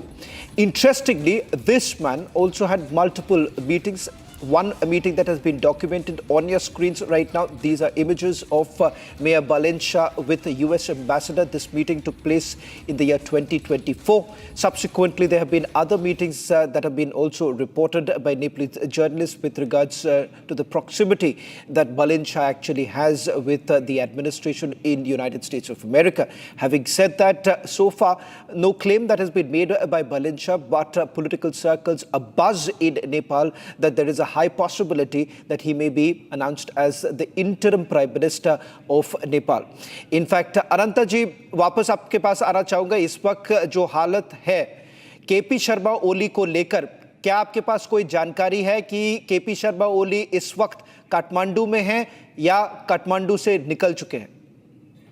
KP Sharma Oli संभवतः काठमांडू में ही है, क्योंकि KP Sharma Oli एक communist party से belong करते हैं। वो लगभग 30 साल का भूमिगत जीवन का उसका अभ्यास है, इसीलिए केपी शर्मा ओली भूमिगत रहने को लिए बहुत अभ्यस्त है और यूज्ड टू है। उसको अभी कोई भी आंदोलनकारी, प्रदर्शनकारी ढूंढ रहे हैं, लेकिन उसको कोई पता नहीं लग रहा है। अनंत जी, बाकी लोग जो लोग जानते नहीं है कि बलिन शाह कौन है, क्या आप कुछ जानकारी दे पाएंगे? बलिन शाह को लेकर उनको सपोर्ट कहां से मिल रही, कौन सी पॉलिटिकल पार्टी की सपोर्ट उनके पास है इस वक्त? अभी तक बालिन शाह का कोई पॉलिटिकल सपोर्ट, पार्टी का सपोर्ट नहीं है। वो ओन मैन आर्मी है और ओन मैन शो है। उसने काठमांडू महानगर पालिका में जो अच्छे काम किए, इसीलिए काठमांडू के पूरा सपोर्ट, यूथ के पूरा सपोर्ट उसके पास है। यही सपोर्ट से वो मूव कर रहे हैं। आप कह रहे हैं कि बिना कोई पॉलिटिकल सपोर्ट, सिर्फ काठमांडू में काम करने के लिए वही एक पॉलिटिकल स्ट्रेंथ बन गया है, क्योंकि ढेर सारे यूथ उसके पास है, लेकिन उसके पास कोई पॉलिटिकल पार्टी अभी तक नहीं बना है। संगठित रूप में उसका कोई पॉलिटिकल पार्टी नहीं है। अनंत जी, आपके पास कोई जानकारी है इस वक्त की कोई जो ऑल पार्टी मीटिंग होने वाली थी, आज शाम को ऑल पार्टी मीटिंग होने वाली थी, क्या वो रद्द कर दिया गया है? वो तो टल गया, अभी भी होने वाला? रद्द कर दिया, क्योंकि कोई नेता ही नहीं जुट सकते हैं, एक जगह नहीं रख सकते हैं, सब छिन्न भिन्न है और सब अंडरग्राउंड है सर। अब ऑल पार्टी मीटिंग का कोई संभावना नहीं है। In fact we do have a represent. Anant ji, मैं आपको रिक्वेस्ट करूंगा कि आप जुड़े रहें हमारे साथ। इस वक्त we also have the RPP. Remember the RPP has had about 14 seats in the last elections, seen as close to the monarchy. the former king Gyanendra, in fact considered to be close to the party. Prahlad Shah ji, आपसे सवाल करना चाहूंगा कि कई अटकलें लगाए जा रहे हैं कि बलेन शाह जो काठमांडू के मेयर है वो बन सकते हैं इंटरिम प्रधानमंत्री नेपाल के। आरपीपी का इस पूरे मामले को लेकर क्या स्टैंड है?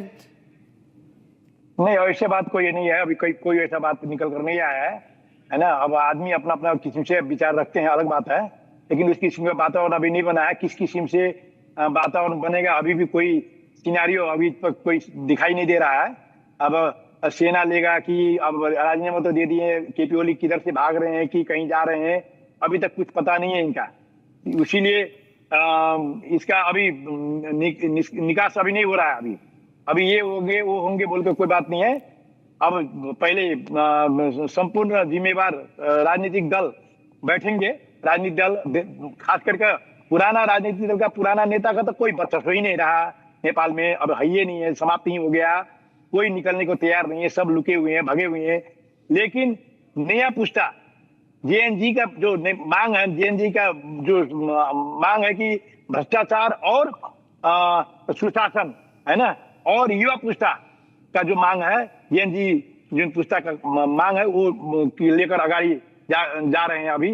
और अभी सिचुएशन अभी क्लियर नहीं हुआ है, अभी किस ओर जाएगा।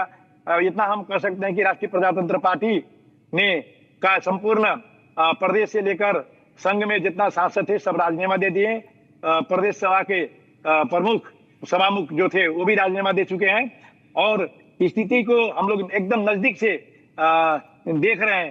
राजनीतिक अवस्था को हम लोग विचार कर रहे हैं कि किस हिसाब से देश में सुशासन हो, किस हिसाब से जनता को राहत मिले, किस हिसाब से जनता को आक्रोश को संबोधन हो। तो खास करके हम लोग तो देख रहे हैं कि आज का विद्यार्थी को जिस किस्म से गोली से, जिस किस्म से तानाशाह रूप से दिखाया मारा गया। प्रहलाद जी, सवाल ये कर रहा हूं क्योंकि आरपीपी का इस पूरे मामले पर क्या स्टैंड रहा है, क्योंकि जो ज्ञानेंद्र शाह है उनके यहां से अब तक कोई स्टेटमेंट नहीं आया। क्या ज्ञानेंद्र जी से कोई स्टेटमेंट आने की संभावना है? संभावना हो सकता है राजा ज्ञानेंद्र की तरफ से कोई वैसा बात अभी नहीं आया, लेकिन आरपीपी का स्पष्ट धारणा रहा है, शुरू से ही धारणा रहा है कि राष्ट्रीय प्रजातंत्र पार्टी चाहता है कि पुस्ता हस्तांतरण हो। राजनीतिक दल का जितना ये पुराना नेता सब है सबको विदा किया जाए और पुस्ता हस्तांतरण। प्रहलाद जी, मैं चाहूंगा कि ये कुछ तस्वीरें हैं, ये कुछ तस्वीरें हैं काठमांडू से जो इस वक्त हमारे पास आए। These are latest visuals coming in from Kathmandu. It seems that several ministers, their private residences have been set ablaze. In fact, the situation is far from under control right now. The army has essentially been given the task to bring the situation under control. It seems that army is unable to do so. There have been silent bystanders in most of the areas. Prahlad ji, आप लोग कह रहे हैं कि army control लाएगी, पर जो तस्वीरें इस वक्त आ रहे हैं काठमांडू से उसमें से साफ नजर आ रहा है कि आर्मी इस वक्त कंट्रोल नहीं कर पा रही है। पुलिस से जितने भी वेपन्स थे उसे छीन लिया गया है। सिचुएशन आउट ऑफ कंट्रोल हो रहा है, एकदम आउट ऑफ कंट्रोल है। देश केवल काठमांडू में नहीं, देश का हर एक गांव, हर एक शहर, हर एक नगर, सब जगह सिचुएशन आउट ऑफ कंट्रोल ही है। कहीं प्रहरी नहीं है, कहीं सशस्त्र प्रहरी नहीं है। प्रहलाद जी, आप कह रहे हैं कि सिर्फ काठमांडू में नहीं, कुछ और जानकारी दे पाएंगे कि कहां पर प्रोटेस्ट हो रहे हैं इस वक्त, क्या हालात है काठमांडू के बाहर? नहीं, अभी मैं विराटनगर में हूँ। विराटनगर का मुख्यमंत्री कार्यालय को आग लगा दिया गया है। मंत्रालय जितना है सभी को आग लगा दिया गया है। ये कौन से इलाका की बात कर रहे हैं प्रहलाद जी? बिकॉज ये ब्रेकिंग न्यूज है, ब्रेकिंग न्यूज आ रही है। आप कह रहे हैं कि आप जिस इलाके में हैं उस इलाके के मुख्यमंत्री के घर को जला दिया गया। घर ही नहीं, कार्यालय को, मुख्यमंत्री मंत्रालय, सब मंत्रालय को आग के हवाले कर दिया गया है। सभा कोशी प्रदेश का सभा जो कार्यालय था उसको भी आग के हवाले कर दिया। नगर पालिका आग के हवाले हो गया, नगर ये माले का पार्टी कार्यालय आग के हवाले हो गया है। सब तरफ आग ही आग है, कहीं भी धुआं ही धुआं है। विराटनगर सब तरफ कहीं भी शांत नहीं है, और प्रहरी और प्रशासन नाम का कोई चीज नहीं है, जबकि प्रहरी प्रशासन ने कर्फ्यू आदेश जारी किया था। 11 बजे के बाद कोई भी आदमी बाहर नहीं निकले बोल के कर्फ्यू आदेश जारी किया था। उसके अलावा कर्फ्यू आदेश होते हुए भी यहाँ पर कोई भी कर्फ्यू दिखाई नहीं दिया। कोई पुलिस प्रहरी हो ही उपस्थित ही नहीं है, यहाँ पर किसी का उपस्थित नहीं है। केवल है तो जेएनजी आंदोलनकारी युवा पुस्ता ही यहाँ दिखाई दे रहा है। उसी तरह काठमांडू में भी हम संपर्क में है, और काठमांडू भी किसी तरह से कोई भी कंट्रोल किसी का नहीं है, अभी कंट्रोल नहीं है। अभी सब युवा पुस्ता के हाथ में चला गया है। ये सब जगह आग लगा है, सब तरफ आग ही आग दिखाई दे रहा है, किसी के हाथ में अभी नहीं है। लेकिन इतना जरूर है कि देश को बारंबार हम लोगों ने, खास करके राष्ट्रीय प्रजातंत्र पार्टी ने बारंबार बोला है, सरकार समय पर सचेत हो जाओ, सरकार समय पर तुम सुधर जाओ, सरकार समय पर ही पुस्ता को हस्तांतरण करो। राष्ट्रीय प्रजातंत्र पार्टी ही एक पार्टी है जो नया पुस्ता में अपना अध्यक्ष बनाया है। बाकी सभी पार्टी वही पुराना 30-35 वर्ष अगाड़ी से जो शासन व्यवस्था को कब्जा करके रखा हुआ है, वही जो भ्रष्टाचार से निर्लिप्त है, वही व्यक्ति लोग अभी तक शासन व्यवस्था में आते रहे हैं, जिसका खिलाफ ये आक्रोश है।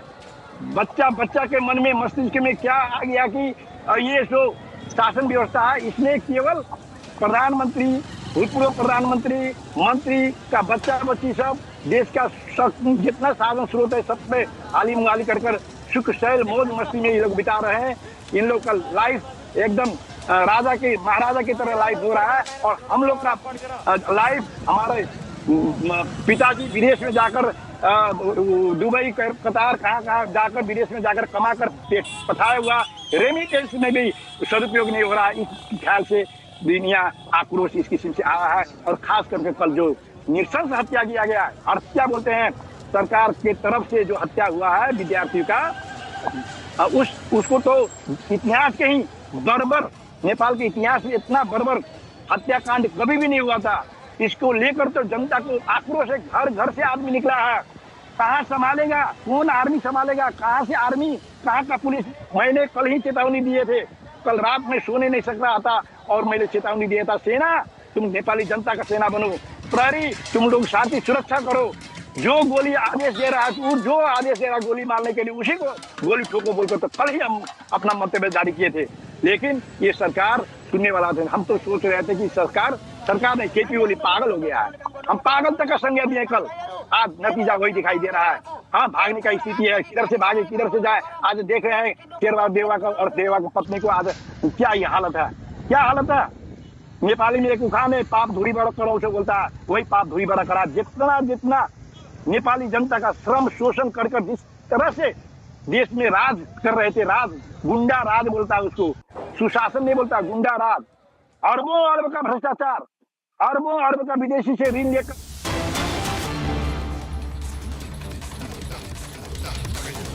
Complete. Army is control of Kathmandu as of this minute. That's the breaking news update. We're also getting a breaking news update that the army is playing a key role in who now takes over the interim government. The Nepal army set to play a key role. We know that the Nepal army will now try and facilitate a dialogue between student so-called protesters and also this person called Balen Shah, who out of nowhere is the mayor of Kathmandu, but out of nowhere seems to be in the reckoning. Now that's the big breaking news. He's a 34-year-old known to be close to the American establishment. In the past, has met the US ambassador. There are pictures of him meeting US leadership. And Balen Shah could be a part of the talks that now take place between the army in Nepal and also the so-called student leaders. Frame by frame, repeat of what we saw in Dhaka.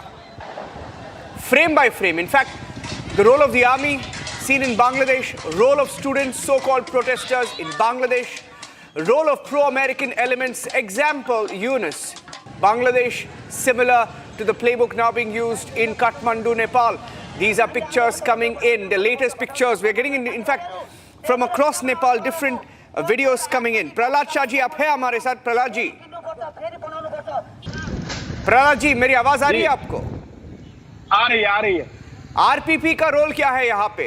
आपने तो back किया था ना? आपने back तो किया था? हाँ, आरपीपी का एक प्रश्न धारणा है, जनता में सुशासन का अनुभूति जाना पड़ा। नेपाली जनता को कुछ पैसे के लिए विदेश में भेजना जरूरी नहीं है, नेपाल में भी रोजगार का अवसर प्रदान किया जाना चाहिए। और युवा जो पलायन हो रहे हैं, 2-3 करोड़ जनसंख्या में 90 लाख युवा आज विदेश में पलायन हो गए हैं। आज युवा लोग को भविष्य अपना देश में नहीं दिखाई दे रहा था, इसलिए युवा आंदोलन का नेतृत्व युवाओं ने लिया।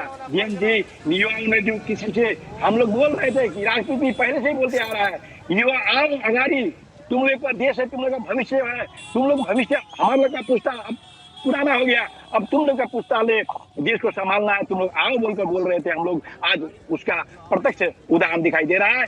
अभी तक का इतिहास में कल और आज तक में सत्ता, नेपाल का सत्ता कभी नहीं गया। सुनिए प्रहलाद जी, इतना आई मीन आप बोल रहे हैं कि जो भी आपका कॉज था, लेकिन आप इतना सिंपल सा चीज नहीं है जैसे आप एक्सप्लेन कर रहे हैं, क्योंकि Anantraj Neupane is also live. Anantraj, are you there? Anantraj, ये जो बालेन शाह है, बालेन शाह के बारे में सबको पता है। Balen Shah is close to the establishment in America. He is a pro American, is a pro America leader, right? जो बांग्लादेश में हुआ, right? I'd like to get your views on that, Anantaraj. It's interesting that a mayor will have a role to play in who becomes the next prime minister. मैं उसको pro American नहीं बता सकता हूं sir, क्योंकि मेरे पास कोई evidence नहीं है और उसके पुष्टि करने के लिए मेरे साथ कोई प्रमाण भी नहीं है। स्क्रीन देखिए, पिक्चर देखिए, ये कौन है? ये तस्वीर तो है इसका। हाँ, यूएस एम्बेसडर है ना? अनुमान कर सकते हैं, आशंका कर सकते हैं, यूएस एम्बेसडर है ये। और नेपाल जाए, नेपाल क्या है कि इंडिया का, चाइना का और अमेरिका का मेन 3 राष्ट्र का प्लेग्राउंड है। ये अमेरिकन हो भी सकता है, हम अस्वीकार नहीं कर सकते हैं, लेकिन हम बोल नहीं सकते हैं कि ये अमेरिकन है। लेकिन आज के दिन में बालेन पावरफुल है और मूवमेंट का, हेलो, यस, बताइए, बोलिए, गो ऑन। और मूवमेंट का मैंडेट भी बालेन के सपोर्ट कर रहे हैं, और मूवमेंट जो कर रहा है वो बालेन को प्राइम मिनिस्टर के रूप में देखना चाहते हैं। देखना चाहते हैं। तो आप बोल रहे हैं कि देखना चाहते हैं, माने ये लिखा हुआ है, ये स्क्रिप्ट लिखा हुआ है आनंद जी, वही तो आप बोल रहे हैं। ये जो स्क्रिप्ट ऑलरेडी लिखा हुआ है, he is been openly asking for students to come out on the streets. आज का समाधान भी यही है कि अब जेएनजी और बालेन के साथ संयुक्त रूप में वार्ता कर और जेएनजी के आग्रह, अनुरोध, मतलब सहमति के साथ उसको समाधान निकालें। एक और चीज बताइए हमें, बालेन शाह का रोल क्या है इसमें? आई मीन ये अभी का पोस्ट जो है, दो तीन दिन से जो पोस्ट है, ये बिल्डअप होता आ रहा है, ये आजकल का बात नहीं है। ये मुद्दे को लेकर बालेन शाह बहुत सारी चीजें पोस्ट भी की है, right? We knew this was going to happen. Balen Shah knew this was going to happen. And we're getting in more pictures. Nepal Army Chief is going to address the nation shortly. Nepal Army Chief is going to be addressing the nation shortly as he also mediates /mediates, whatever you want to call it.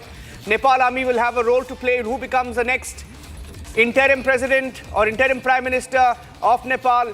But on the broadcast, we have Ananta. Ananta is a journalist based in Kathmandu. Anantaraj, and he's telling us that Balen Shah, whose pictures you just saw, could be the next interim president, prime minister. हो सकता है? आप इतने confident से कैसे बता सकते हैं, अनंता जी? How are you so confident he's going to be the next interim prime minister? बहुत सारी आंदोलनकारी से मिला हूं और आंदोलनकारी का मत यही है कि अब बालेन के नेतृत्व में परिवर्तन होना चाहिए और उस राजनीतिक पार्टी के साथ उसका पूरा विश्वास है। Right. And he says, and Anantaraj says, while we stay on the pictures of the violence, this is what happened. ये जो arms है, ये उनको कहाँ से मिला? ये how can they be Gen Z? आप Gen Z बोल रहे हैं, ये Gen Z थोड़ी ना है ये देखिए guns, उनका हाथ में जो guns है, rifles है, ये कहाँ से आया? उसने कब्जा किया है, उसने कोटेश्वर प्रहरी चौकी में कब्जा कर लिया है। संसद भवन से वो गन्स हथियार पुलिस के साथ छीन लिया है और सिंह दरबार से भी छीन लिया है। पूरा देश आंदोलनकारी के नियंत्रण में है। राज्य के मुख्य 3 अंग कार्यपालिका जो सिंह दरबार में है वो आंदोलनकारी के कब्जा में है। व्यवस्थापिका जो प्रतिनिधि सभा बोलते हैं उसने आग लगाकर ध्वस्त कर दिया है। न्यायपालिका, सर्वोच्च अदालत और विशेष अदालत अभी आगलागी से ध्वस्त हो रहा है। संपूर्ण मुल्क अभी आंदोलनकारी के नियंत्रण में है। तो हथियार आ ही सकता है, इसमें तो कोई आश्चर्य ही नहीं सर। हाँ जी, in fact I'm getting in some more breaking news right now from Nepal, some more pictures coming in. We'll break those pictures as well, but we also have with us on the broadcast right now a leader of the RPP who continues to stay with us on the broadcast. RPP has been backing this protest. Prahlad ji, क्या आपके नेतृत्व में भी, आपके party के कोई नेता है क्या, उन्होंने भी यूएस के साथ क्या संपर्क में थे? आपके पार्टी भी क्या यूएस के साथ संपर्क में थे? आपके पार्टी भी प्रोटेस्ट की है नेपाल में? नेपाल में एक ही ऐसा पार्टी है जो राष्ट्रीय प्रजातंत्र पार्टी आरपीपी जो है बोलते हैं। आरपीपी ही एक ऐसा पार्टी है जो नेपाल के धरती से जन्म लिया हुआ पार्टी है। किसी भी विदेशी पार्टी, किसी भी विदेशी देशों से संचालित पार्टी नहीं है। केवल नेपाली धरती में जन्म लिया हुआ पार्टी है और केवल इस धरती को छूकर केवल धरती के पक्ष में, ये मातृभूमि के पक्ष में ही अपना लड़ाई जब भी लड़ता है। ब्रेकिंग न्यूज आया है, ये देखिए क्या हो रहा है। केपी ओली को एस्कॉर्ट कर लिया गया है। KP Oli, the outgoing prime minister of Nepal, has been escorted out of Kathmandu by the army in Nepal. We saw the pictures of his chopper. जो चॉपर का शॉट था, हमने देखा वो शॉट जो हम लगाएंगे अभी स्क्रीन पे। एक शॉट था जहां पे केपी ओली के घर के बाहर एक चॉपर था। चॉपर में उनको बाहर ले गया है।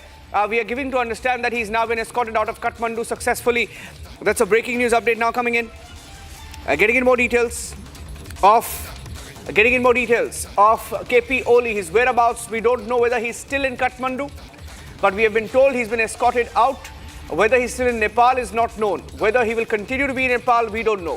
Will he go out of Nepal? Will he go to Dubai? It's all in the realm of speculation. In fact, the media reports in Nepal almost, charting out the course for him, saying that he is going to resign by this evening. He's going to take a flight to Dubai. We don't know whether any of that is going to happen, but he's been escorted out. We had the video. Can we show the video now of the chopper at KP Oli's residence? There was a shot of a chopper, and some reports, even in the media in Nepal, suggested that KP Oli had alighted the chopper and had left Kathmandu. Did he leave Kathmandu and go to any other state/country in the neighborhood? We don't know. But he's been escorted out of Kathmandu. Whereabouts not known. But we've seen pictures come in of different choppers ferrying different leaders of Nepal out of Kathmandu, taken to the barracks in some case. Some of them were taken to the barracks. Look at that. More videos. All videos that were recorded. Look at that. That's a picture. That's a video of KP Oli alighting a chopper.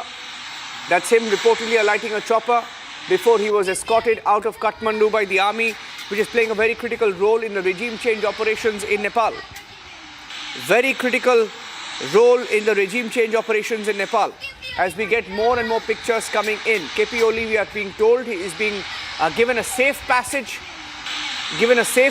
out of Kathmandu, and we should be able to get some more details of him. A news conference expected sometime from now, when the Nepal army will address the nation shortly. Also news trickling in of the Nepal army likely to broker talks between student protesters, so-called student protesters, and a man called Balen Shah, seen as a pro-America leader in Nepal. And we're getting in some more breaking news updates. In fact, the mindless violence that has taken place. The wife of a former prime minister, we had pictures coming in the pictures that came in short while back of the wife of a former Prime Minister who was set ablaze. Former Prime Minister Jalanath Khanal, his wife was set ablaze by a few so-called protesters, and the wife has now succumbed. We had the picture coming in. We are going to break the details. As it now appears, this was a deliberate attempt to target any trace of not just the current leadership. Look at that. The wife of the former Prime Minister, not just set ablaze, she's now succumbed to the burn injuries. Wife of Jalanath Khanal, that was her being set ablaze by protesters. And she has now succumbed to the burn injuries. Jalanath Khanal is the former Prime Minister of Nepal, and his wife was set ablaze, and he was surrounded, his house was surrounded, and his wife has now been, we are being told, she has succumbed. She has succumbed to these injuries, and we have a confirmation now coming in. Let me try and go across to our colleagues joining us live from Nepal. Ananta, ये जो news आ रही है नेपाल से, जलानाथ खनाल का जो बीवी है, she has succumbed.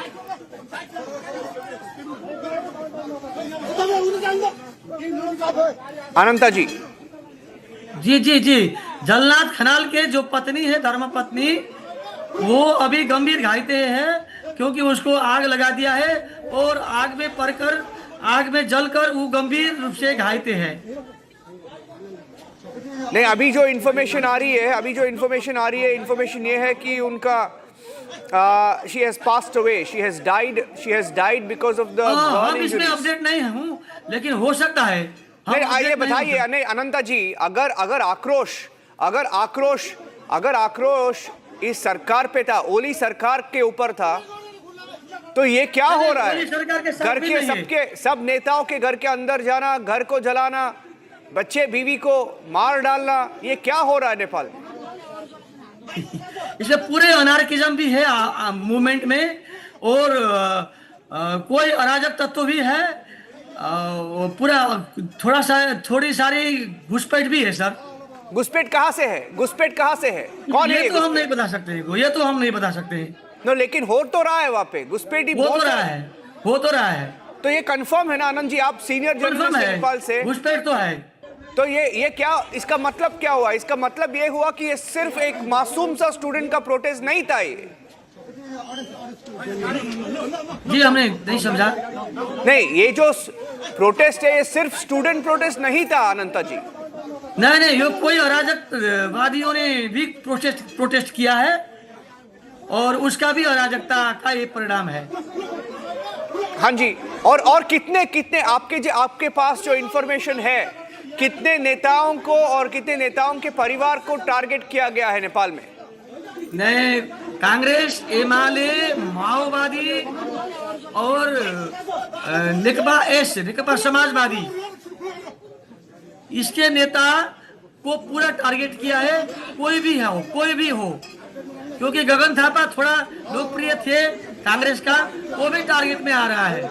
उसको भी प्रदर्शनकारियों ने हाथ-पात किया है। ये अभी जो सत्तारूढ़ पार्टी है और विपक्षी पार्टी है, उसके पास उसके प्रति नफरत है आंदोलनकारियों को।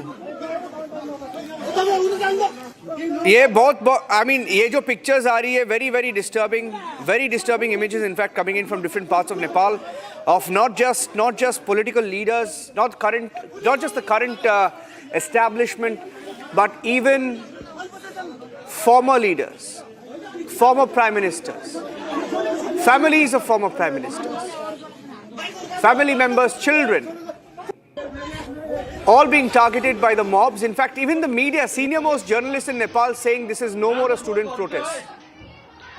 The media in Nepal saying this is no more a student protest. It's been infiltrated by different elements. Disturbing images coming in of people being lynched, people being attacked, people being slapped, set ablaze. And these are not just student protests. These were never just student protests. That's what even senior journalists are saying. that there is an element of infiltration. What KP Oli said, that this was, in fact, the Prime Minister, the former Prime Minister who escaped, he claimed this was no more just a student protest. There was an element of infiltration. And that's exactly what's happening here. KP Oli has been escorted out of Kathmandu, ladies and gentlemen. The regime change is complete in Nepal. The government has fallen in 36 hours. Can students bring down a government in 36 hours? I don't think so. It is unprecedented. It is an alarm bell for the entire subcontinent on foreign powers that are meddling in the Asian subcontinent. Taking a break, live coverage continues. Stay tuned.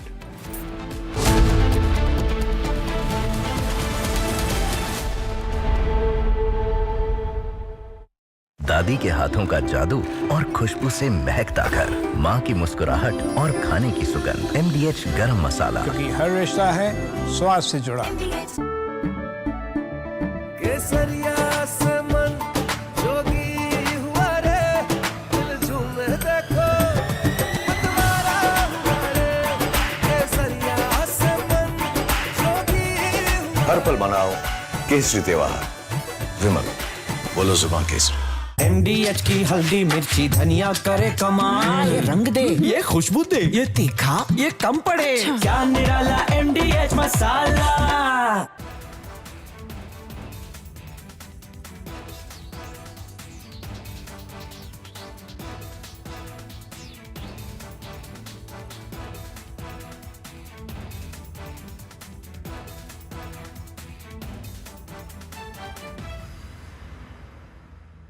Yesterday, a coward decided to take our 8-year-old son Fletcher away from us. Because of their actions, we will never be allowed to hold him, talk to him, play with him, and watch him grow into the wonderful young man he was on the path to becoming. For Ralph! Justice for Ralph! Justice for Ralph! Justice for Ralph! Justice for Ralph! Justice. Families in Minneapolis are mourning.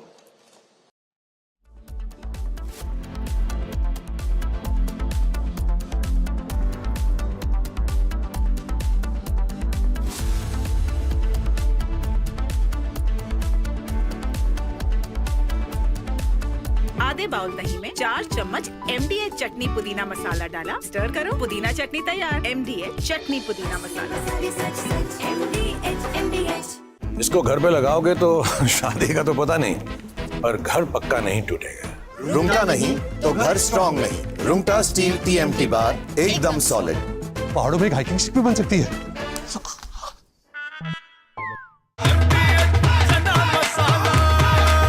अब छोलिया हो या लोबिया, सफेद चने या काले चने, सब कुछ मजेदार बने। Here we didn't want to bring out the big charts because it had no chance of standing. Fortunately, we came armed with a little smaller chart. So it's 67%, so we're going to be charging a discounted reciprocal tariff of 34%, I think.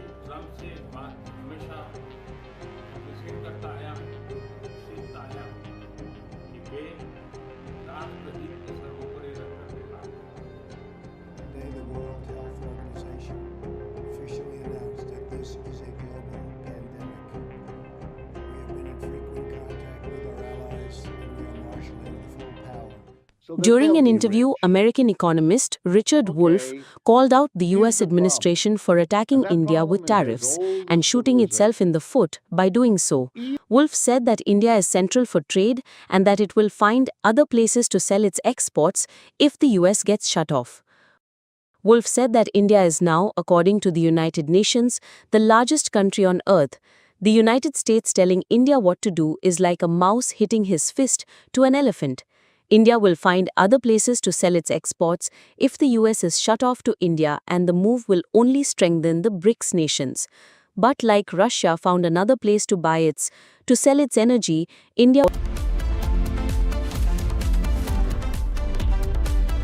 दादी के हाथों का जादू और खुशबू से महकता घर, माँ की मुस्कुराहट और खाने की सुगंध। MDH गरम मसाला, क्योंकि हर रिश्ता है स्वाद से जुड़ा।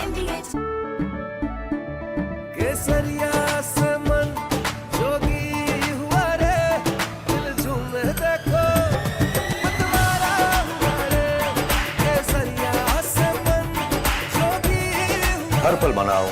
केसरी त्योहार विमल बोलो जुबान Kesari.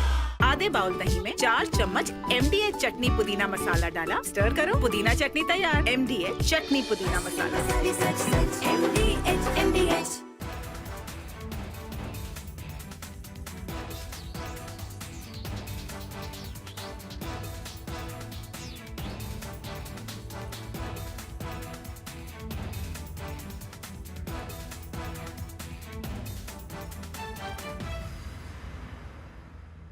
Yesterday, a coward decided to take our 8-year-old son Fletcher away from us. Because of their actions, we will never be allowed to hold him, talk to him, play with him, and watch him grow into the wonderful young man he was on the path to becoming. Justice for Ralph! Justice for Ralph! Justice for Ralph! Justice for Ralph! Families in Minneapolis are mourning. Our Greater Annunciation Fellowship is mourning. Our entire city is united in grief, and at the same time, based on this incredible group of people that has assembled here in City Hall, we are also united in action. Justice for Ralph! Justice for Ralph! Justice for Ralph! Justice for Ralph! We need a statewide and a federal ban on assault weapons.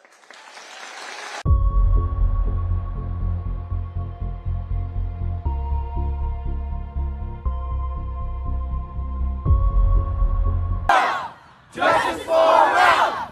Justice for Ralph! Justice for We need a statewide and a federal ban on high-capacity magazines.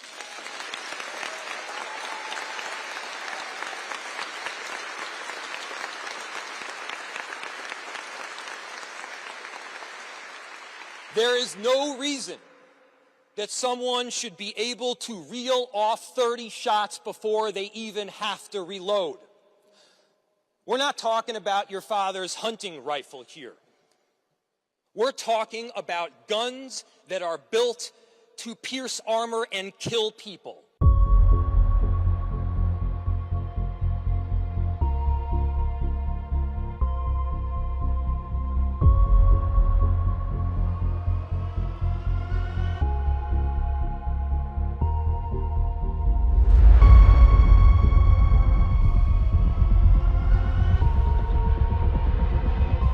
Sending kids to school should not mean sending them into a war zone.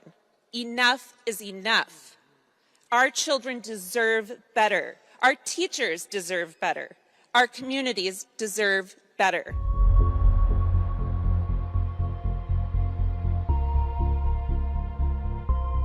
There's going to be a time for politics, and there's going to be a time to figure out how to prevent this stuff from happening, how to make these shootings less common in our country.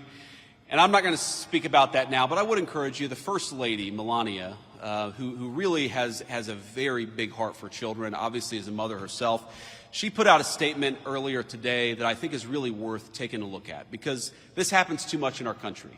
And if you look, we really do have, I think, a mental health crisis in the United States of America. We take way more psychiatric medication than any other nation on earth, and I think it's time for us to start asking some very hard questions about the root causes of this violence. MDH की हल्दी मिर्ची धनिया करे कमाल, ये रंग दे, ये खुशबू दे, ये तीखा, ये कम पड़े, क्या निराला MDH मसाला।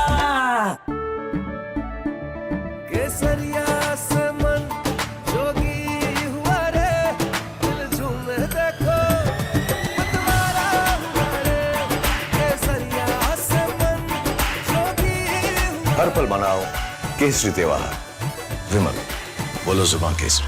दादी के हाथों का जादू और खुशबू से महकता घर, माँ की मुस्कुराहट और खाने की सुगंध। MDH गरम मसाला, क्योंकि हर रिश्ता है स्वाद से जुड़ा। Yeah, we didn't want to bring out the big charge because it had no chance of standing. Fortunately, we came armed with a little smaller charge. So it's 67%, so we're going to be charging a discounted reciprocal tariff of 34%, I think.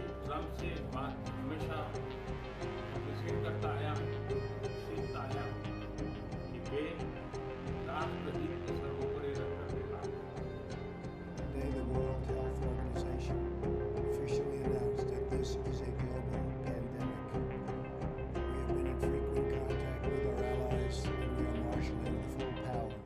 During an interview, American economist Richard Wolff called out the US administration for attacking India with tariffs and shooting itself in the foot by doing so. Wolff said that India is central for trade and that it will find other places to sell its exports if the US gets shut off. Wolff said that India is now, according to the United Nations, the largest country on earth. The United States telling India what to do is like a mouse hitting his fist to an elephant. India will find other places to sell its exports if the US is shut off to India, and the move will only strengthen the BRICS nations.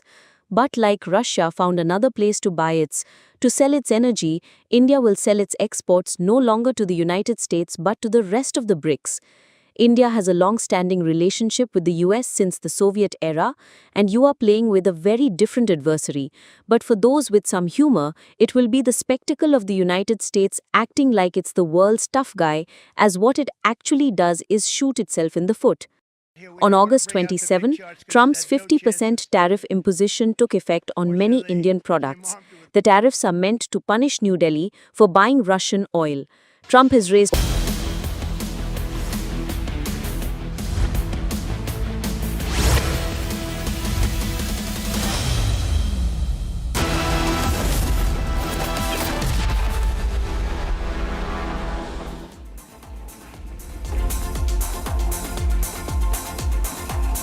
Hello and welcome. You're watching 6 Stories at 6 with me, Akanksha Khajuria. And this evening, we are keeping our focus on the massive unrest in Nepal. And first off, we'll tell you about how the government has been toppled in Nepal. Prime Minister, the president there have resigned. And next, we will show you the visuals of arson and vandalism and complete anarchy on the streets of Nepal. And third, we will bring you a ground report straight from Kathmandu. We have a reporter joining us. In fact, we will cut to him. The situation remains grim there. And then back in India, all eyes are on who's going to be the next vice president. It is Radhakrishnan versus Reddy. The numbers are tilted towards Radhakrishnan. Voting is over and results will be out soon. And then to Karnataka, to a massive uproar over Pakistan Zindabad slogans that were raised in a religious rally. And lastly, Prime Minister's visit to flood-affected state of Punjab and relief that has been announced for the people and the farmers there. In fact, before we get you all that, let's start with a big breaking update that is coming in as Nepal is on the boil. We're learning that Nepal Parliament will be dissolved now. Army Chief will be announcing the next course of action, and this is a big breaking update that we're getting for you, and this is coming right after the resignation of the President and also the Prime Minister. In fact, the President had written a letter. He had said that in the current situation for the peaceful resolution of the crisis, I appeal to all the agitating political parties and the stakeholders to contribute to the democratic process. And following the resignation of the Prime Minister, I express gratitude to him, is what he had stated. But now we are learning that Nepal Parliament will be dissolved. Remember, there were 3 major demands by the protesters. Firstly was the resignation of the Prime Minister, for him to leave the country, and thirdly it was that there should be fresh elections. And now it appears that under pressure all that demands are being fulfilled there. The Prime Minister has resigned, and we're learning that now the Nepal Parliament will also be dissolved. We have more breaking news coming in. Nepal's Deputy Prime Minister Bishnu Paudel was chased and beaten up by the protesters during the anti-government protests that is going on in Kathmandu. Those are the visuals on your screen that you can see. Nepal Deputy Prime Minister, he was chased by the protesters there and he was beaten up. And this is not the first case that has come to the fore.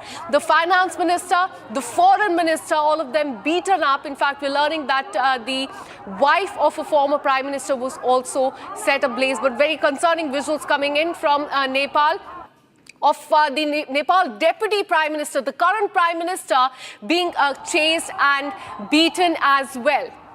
Let me go across to Surender, who's been tracking this story very closely. Surender, we're learning that the situation is very grim at this point in time in Nepal, and we're getting our viewers the visuals of the Deputy Prime Minister being chased and thrashed. But before I ask you about that, tell us more about the dissolution of the Nepal Parliament.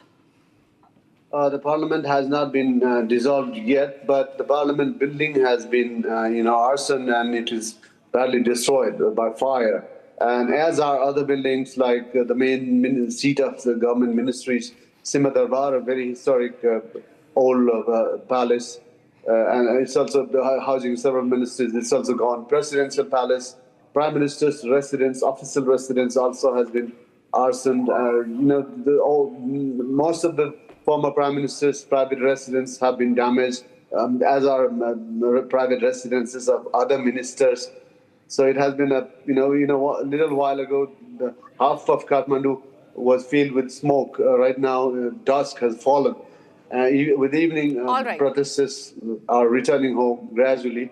But again, just a little while ago, a big shopping mall in the heart of Kathmandu, Bhatpatini supermarket, was attacked and also looted. All the goods there were taken away by some of the protesters. And now, right now, the latest development is that the President, not the army has appealed for calm to all the protesters, but President Ramchandra Paudel has invited all the concerned parties for dialogue, and he is telling them to find a solution through dialogue. And when the dialogue is going to take place, we still don't know. Absolutely, and all eyes will be on that, but there's a complete anarchy. Thank you so much, Surendra, for all the details. And now let's tell you about what is happening there on the ground. Nepal Prime Minister KP Sharma Oli has tendered his resignation following the violent protests triggered by the ban on major social media platform and anger over the corruption as well. Anger on the street is palpable. Parliament and Supreme Court set ablaze. Ministers beaten up, their houses set on fire, and just a while back, the president has also tendered the resignation. Watch this.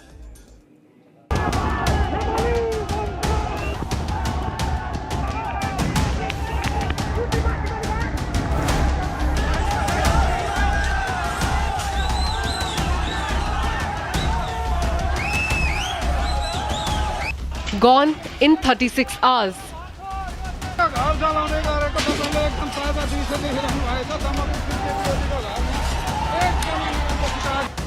A coup completed in less than 2 days.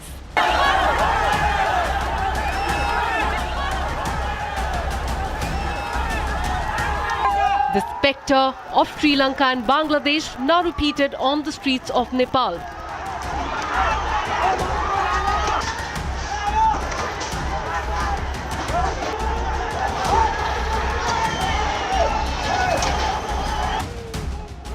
Nepal Prime Minister KP Sharma Oli has resigned.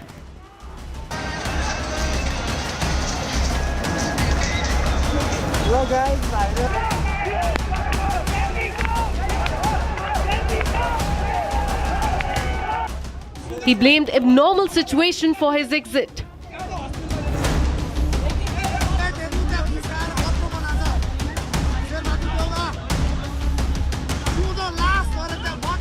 And 2 hours later, resignation was accepted.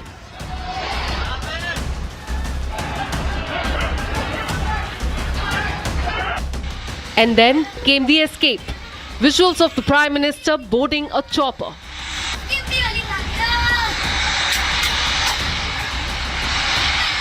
This comes amid speculations of KP Oli fleeing to Dubai. All his ministers too evacuated by army to a safer location.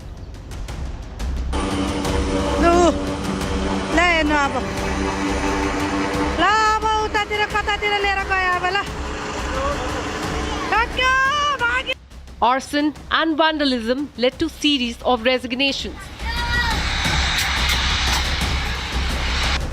Parliament, President's house, Prime Minister's private residence set on fire.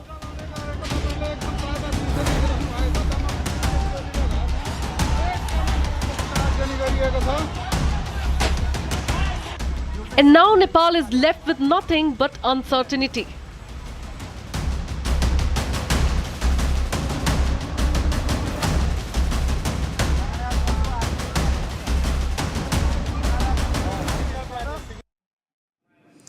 And now let us now take you through everything that has happened in the last 48 hours in Nepal. There's been arson, shooting, resignation, evacuation. The violence continues in Nepal. Watch this.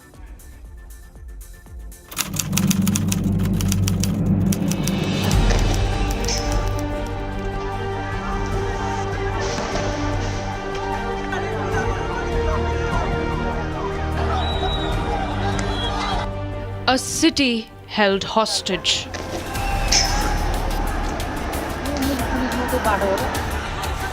Stones pelted.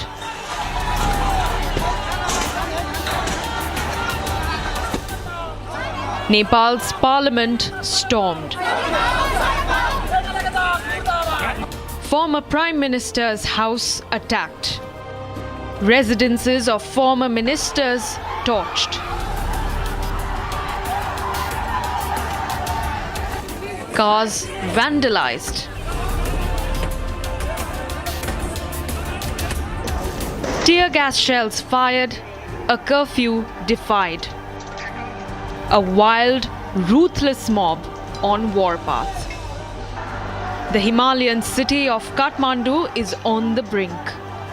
The Nepalese capital is now, for a second consecutive day, held hostage to rioters.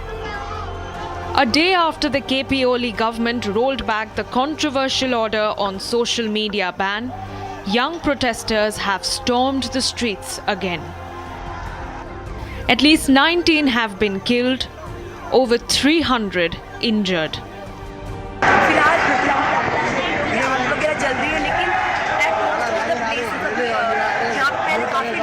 सबका एक ही नारा है कि जो government corruption वगैरह कर रही है, जो जनता का जो फ्रीडम ऑफ स्पीच ले रही है, वो उनको वापस मिले.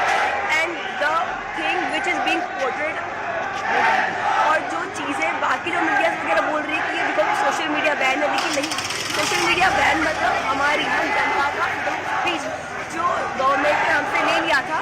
तो अभी सारे यूथ, इस प्रोटेस्ट का नाम जेएनजी जरूर है, लेकिन हर एक एल्डरली पीपल, छोटे बच्चे, हर एक बस यही सब लोग एक तरह हो रखे हैं. सब यही चाहते हैं कि करप्शन जो भी सब कर रहे हैं वो सब यहाँ से हट जाए.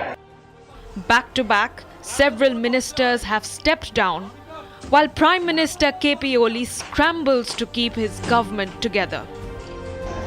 Frame by frame, Republic tracks every picture emerging from Nepal as the city descends into complete chaos at the hands of a lawless mob.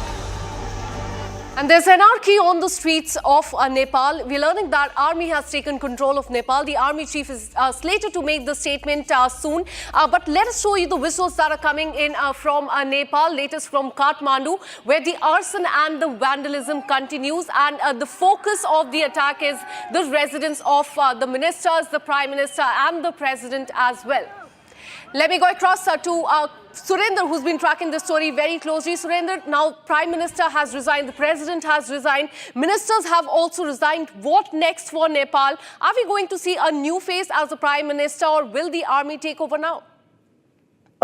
The President has not resigned. I cannot verify that just yet, because the President had just sent an appeal to all the concerned protesters, all the parties involved in this protest, and that left the government and that were toppled for a roundtable conference. And he has stressed that Ramchandra Paudel, even though the president's palace has been burned, arson, his private house too was arson. He remains the head of state, and the head of the state, President Ramchandra Paudel, has just now appealed to all the protesting parties, including the outgoing parties, to just join the dialogue as soon as possible. How that's going to happen, where and when that's going to happen, it's still not clear. Probably the Nepali army is facilitating that. We might start facilitating that after the situation returns.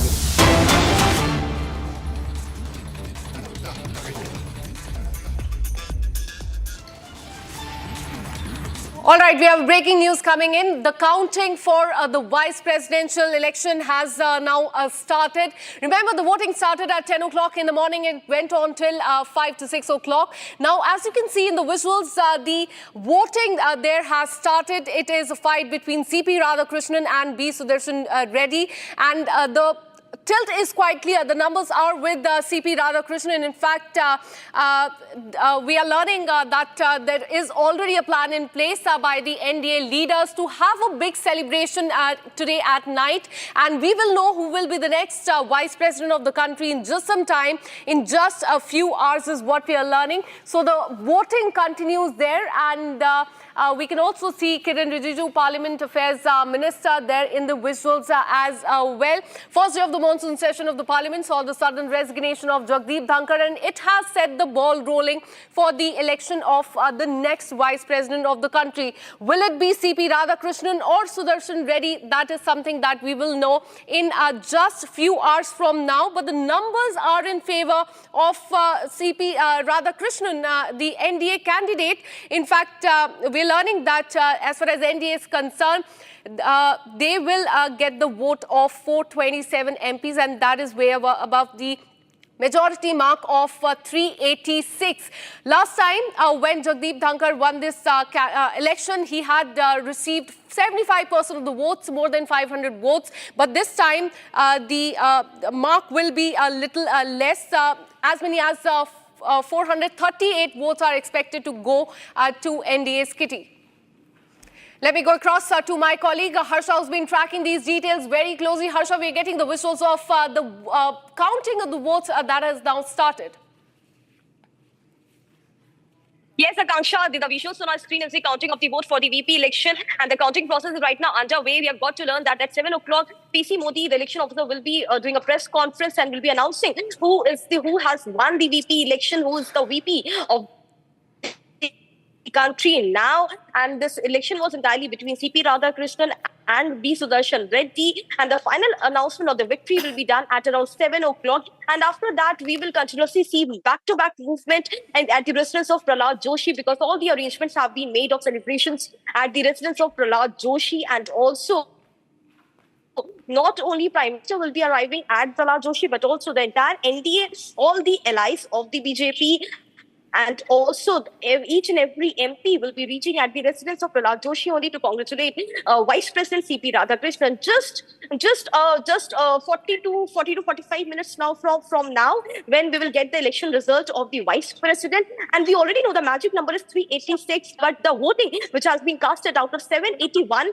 768 have casted their vote today. We very well know that almost 13 didn't vote today. They were abstained from the voting. Right. 12 were, including BRS, BJP and Akali Dal. The one independent, Amritpal Singh, didn't vote today. And if we minus all these 13 who didn't vote today, 768 is the vote which has been casted today. So it is being said that with the numbers which the NDA has the edge today, it's likely that the announcement will be made in favor of the NDA candidate, CP Radhakrishnan. He is likely to sworn in as the Vice President of the country, and therefore the arrangements have already been made at the residence of Prahlad Joshi just 40 minutes from now, and the press briefing by PC Modi will reveal the victory, the winner of the Vice President election. Back to you. Absolutely. All eyes on who is going to be the next Vice President of the country. In fact, we'll know in another 1 hour from now. Thanks so much, Harsha, for all the details. The wait for India's next Vice President is about to end shortly from now after the marathon 7-hour voting process in the Parliament of India today, and the results likely to be along the expected lines. They're expected to be announced any time from now, as our reporter Harsha has said, but it appears that the India bloc has somewhere accepted the defeat, with several leaders in fact advocating for the conscious voting. Have a look.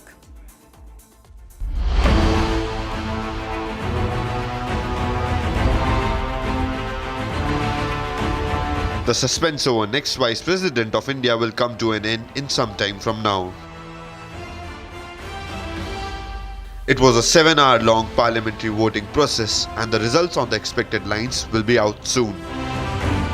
The parliamentarians have cast their votes for the vice presidential election, with PM Modi leading the way by casting his first vote. Meanwhile, it looked like the India bloc had already accepted its defeat even before the completion of the voting process. This after several India bloc leaders urged for voting on the basis of one's conscience. The opposition's push for a conscience voting suggests they are likely prepared for a loss under the guise of moral principles. See, as a democratic setup, we all have to fight together. the India bloc is fight together. We are requested for a conscious vote. We all, the India bloc and all the opposition parties have joined together to vote against the India candidate. We are confident all of us will give us a conscious vote. Of course, Aadhaar card is a very big essential document for every Indian citizen. That has been decided by the UPA government, and that is a base for every citizen of this country. That is what the Congress party and the UPA has given to all citizens of this country. On the other hand, the vice presidential elections witnessed a major shift. YSRCP became a game changer with all 11 MPs unanimously supporting NDA's CP Radhakrishnan, following a significant directive by Jagan Mohan Reddy. See, as our party president Jagan Mohan Reddy has already taken a decision when a request came from NDA seeking the support for vice president post before declaring CP Radhakrishnanji's name. So we extended the support, keeping in view that the tradition to continue posts like vice president, president post, one should get elected unanimously. Keeping that in mind, our party president had extended support. By the time India Black has not announced their candidate also. So we have promised that we will support NDA candidate. Keeping the earlier our party stand, wherever it is necessary, we have been supporting, though whether we are in power or in opposition, in the interest of state and country, we are supporting NDA bills also in various aspects. In the same manner, we are also supporting for this vice president election also. The numbers are now clearly in favor of the ruling NDA, which enjoys a comfortable majority in both houses of parliament. देखिए, इसमें तो कहीं कोई शंका है ही नहीं उनकी जीत को लेकर। एनडीए पूरी मजबूती से एकजुटता के साथ मौजूदा उपराष्ट्रपति पद के उम्मीदवार और एनडीए के प्रत्याशी सीपी राधाकृष्णन जी के साथ मजबूती के साथ हम लोग खड़े हैं। बट हाँ, मैं ये भी मानता हूँ कि कई और ऐसे विपक्ष के साथी हैं जिन्होंने अपना विश्वास एनडीए के प्रत्याशी के पक्ष में दिया है। मैं मानता हूं कि अंतरात्मा की आवाज अगर वो सुनेंगे तो एक बहुत बड़े अंतर के साथ मौजूदा प्रत्याशी एनडीए के सीपी राधाकृष्णन जी देश के उपराष्ट्रपति बनेंगे। ठीक है, मुझे लगता है कि अंतरात्मा से मतदान करने के बाद भी ये अवश्यंभावी है कि एनडीए के कैंडिडेट के रूप में सीपी राधाकृष्णन जी एक बड़े अंतर के साथ में विजयी होंगे। एनडीए के कैंडिडेट के नाते सीपी राधाकृष्णन साहब की विजय उतनी ही सुनिश्चित है जितनी कल का सूर्योदय पूर्व से होना है। ठीक है, मुझे लगता है कि अंतरात्मा से मतदान करने के बाद भी ये अवश्यंभावी है कि एनडीए के कैंडिडेट के रूप में सीपी राधाकृष्णन जी एक बड़े अंतर के साथ में विजयी होंगे। एनडीए के कैंडिडेट के नाते सीपी राधाकृष्णन साहब की विजय उतनी ही सुनिश्चित है जितनी कल का सूर्योदय पूर्व से होना है। Prominent leaders and the MPs from both the ruling NDA and opposition Indie bloc participated in the voting process to elect India's next vice president. As the process of voting has come to an end, all eyes are now on the crucial results of the vice presidential polls as NDA claims victory while opposition expects a tight contest. And with this, we're taking a very short break, but we're keeping a track on who is going to be the next vice president of the country. Results will be out soon. Keep watching Republic TV. Goodbye.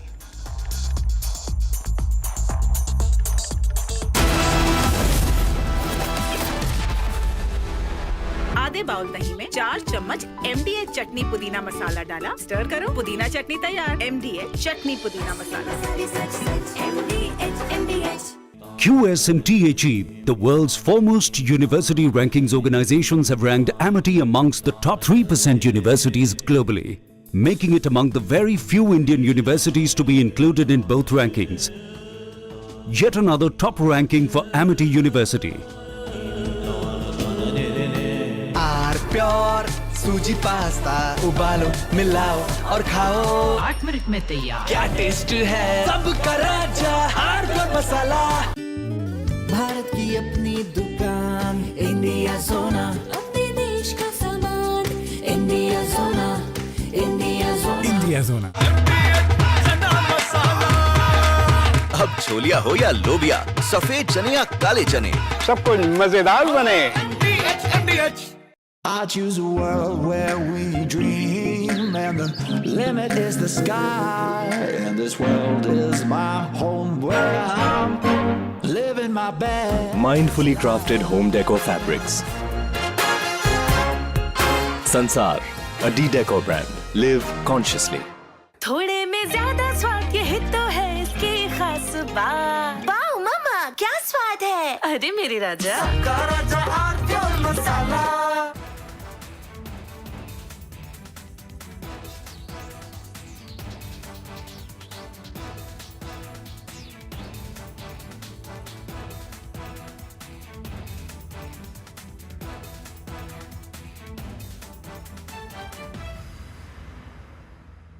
Today, a coward decided to take our 8-year-old son Fletcher away from us.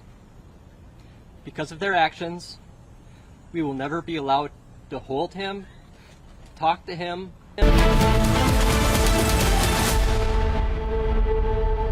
MDH की हल्दी मिर्ची धनिया करे कमाल, ये रंग दे, ये खुशबू दे, ये तीखा, ये कम पड़े, क्या निराला MDH masala. I choose a world where we dream, and the limit is the sky. And this world is my home where I'm living my best. Mindfully crafted home decor fabrics. Sansar, a decor brand. Live consciously. Pure सूजी pasta उबालो मिलाओ और खाओ 8 minute में तैयार। क्या taste है सबका राजा आर्नब मसाला। केसरिया से मन जोगी हुआ रे, दिल झूमे देखो मतवारा हुआ रे।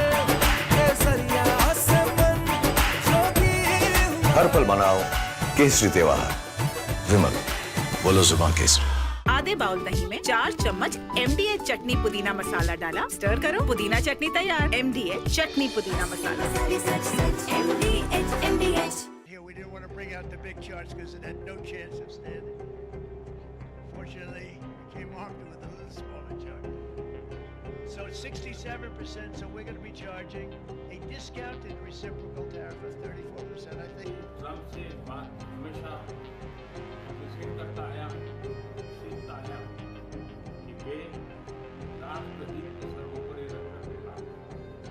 Today, the World Health Organization officially announced that this is a global pandemic. We have been in frequent contact with our allies, and we are marshaling the full power. During an interview, American economist Richard Wolff called out the US administration for attacking India with tariffs and shooting itself in the foot by doing so. Wolff said that India is central for trade and that it will find other places to sell its exports if the US gets shut off. Wolff said that India is now, according to the United Nations, the largest country on earth, the United States telling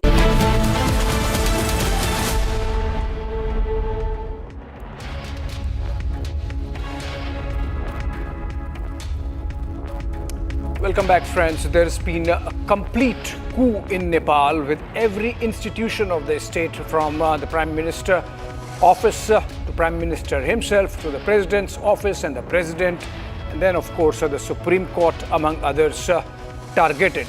Parliament completely gutted, army in control now, or trying to be in control of a very volatile situation brought in by what began as a student protest, but seems like a clear repeat of the deep state machinations, a repeat of what we have seen in Colombo, a repeat of what we have seen in Dhaka, now happening in Kathmandu. That remains our focus. Let's begin with the headlines. Nepal former Prime Minister KP Sharma Oli escorted out of Kathmandu by the army. Coup complete in 2 days. Nepal Prime Minister steps down. New Prime Minister to be announced soon. Nepal Parliament to be dissolved. Army Chief to announce next course of action. Protesters, rioters chased and thrashed every minister in Nepal. Kathmandu, ministers, their families take shelter in army barracks. Protesters also burned down Parliament, House of President, PM and ministers. Nepal in complete chaos.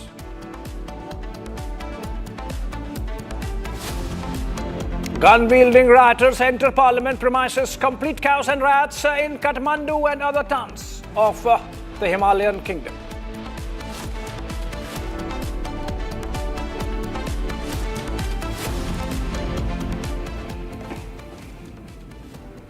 All right, friends, let's begin with a statement coming in from the Nepal army on the ongoing chaos in their country.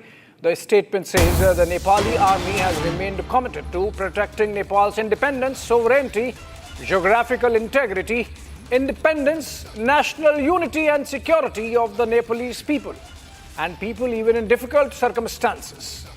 The Nepal army is analyzing the developments in the recent Gen Z movement in Nepal. Very cryptic, short statement there coming in from the Nepal army, and in fact earlier we broke the story of how Nepal's army chief Ashok Raj Singhdil is going to be addressing the nation in some time. I think this statement is a prelude to that and okay, we have a Nepal army chief statement coming soon. And before that, the Nepali army has said, the Nepali media is quoting him as saying, will also appeal to all citizens to maintain peace and security. We have Surendra live. Okay, we'll try and connect with the reporter, correspondent on the ground in a bit. But essentially, these are big developments that have taken place in Nepal. Just imagine in 36 hours, a regime change happening to a level where right from Prime Minister to the President to every minister, everybody's home and office have been targeted. These are pictures of the chopper in which KP Sharma Oli, the Nepalese Prime Minister, was evacuated. And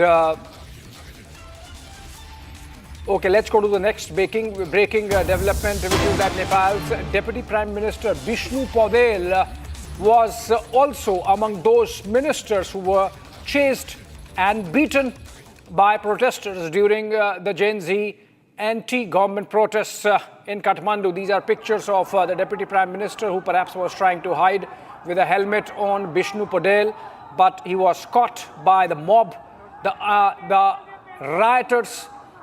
These cannot be just student protests. Remember, this is planned because in 36 hours you cannot have students coming out of the campuses and overturning an entire regime, an entire state apparatus. The police ineffective, the army ineffective, the president's house gutted, the parliament of this nation gutted, the prime minister chased, the ministers chased. These are pictures of the deputy prime minister being chased. Nepal completely in chaos. Nepal in a situation where nobody is in control. Even the army is just about trying to get to grips with the situation. They have released a statement, long statement, in which they have said that they want to control, they want to protect the sovereignty, territorial integrity of the country, the independence of their country, the unity of their country, and for that they want people to cooperate. Now that seems like a very lame statement coming in, not a very strong statement there, which can instill fear amongst the rioters. We have seen them literally run amok and no resistance whatsoever from the state apparatus. The police is absent or compromised or fearful to act against this huge mass. Yesterday, in fact, we saw how the police acted, and that led to the death of 20 of the protesters, and that actually escalated the violence. So in a way, the state apparatus proving to be absolutely inadequate. The capacity of the state to handle this kind of lawlessness is clearly, it stands exposed.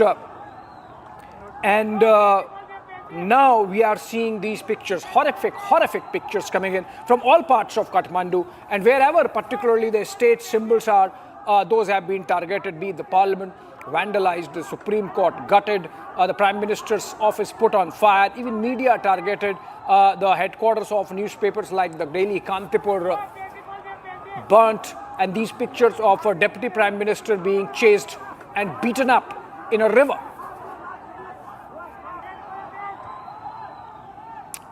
Okay, back to back, another breaking. Nepal army is to address the nation shortly. There is a prelude statement that has already come in where the Nepal army has committed itself to protecting the sovereignty, territorial integrity and unity of the country, and for which they have sought support from people. Remember, there is already this talk that now that the Prime Minister is gone, the President is gone, all the ministers are gone, there is no government, the Nepal army might decide who next rules, even as a decision has been taken by the army again to dissolve the parliament to calm down the tempers and the frayed nerves. Those are the pictures of Army Chief Ashok Raj Singhdal, General Ashok Raj Singhdal there, and the statement is attributed to the Nepalese army headquarters, and very soon he's going to make a statement.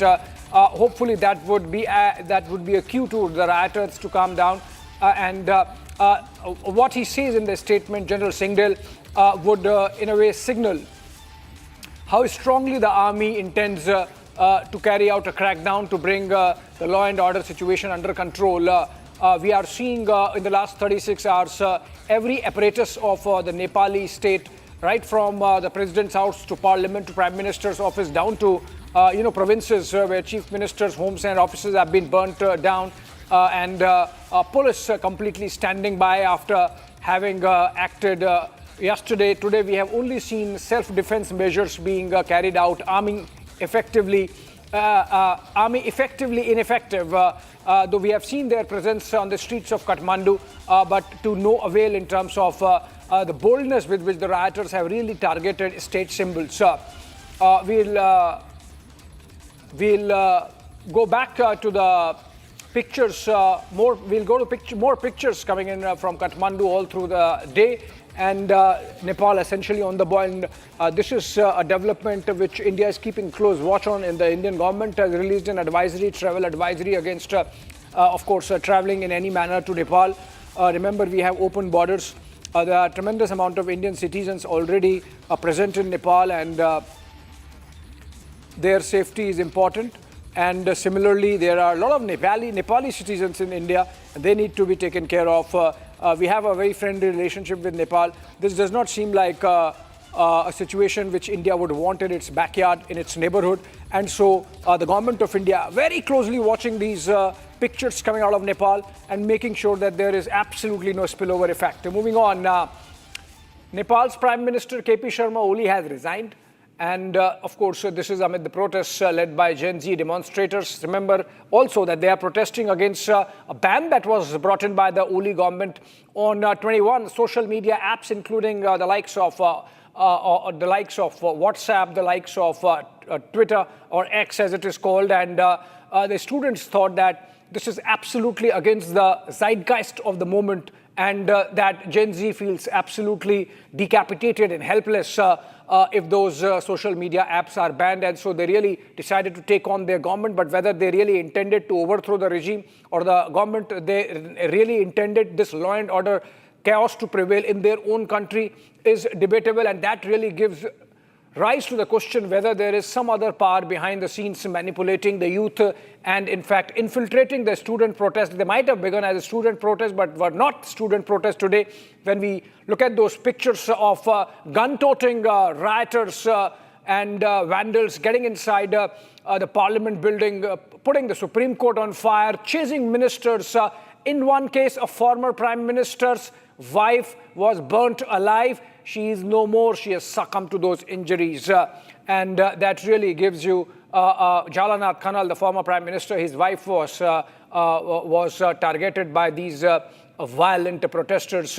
And so Nepal, absolutely out of control situation there. Let's look at more details of whatever has happened through the day in this package.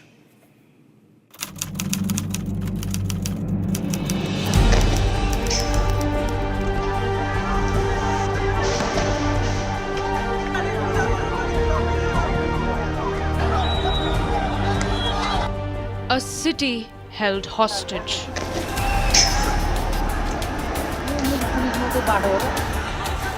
Stones pelted.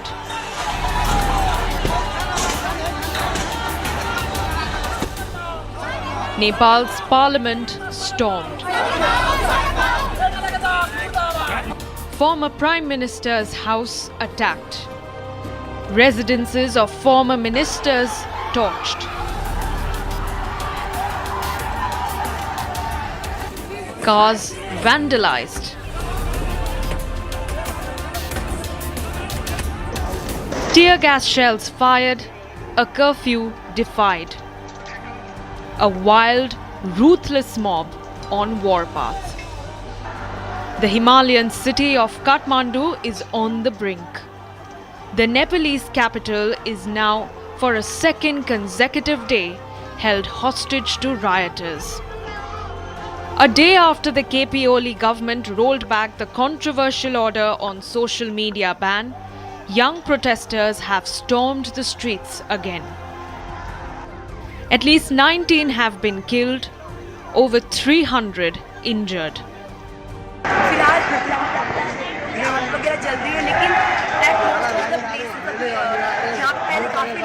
सबका एक ही नारा है कि जो government corruption वगैरह कर रही है, जो जनता का जो फ्रीडम ऑफ स्पीच ले रही है, वो उनको वापस मिले.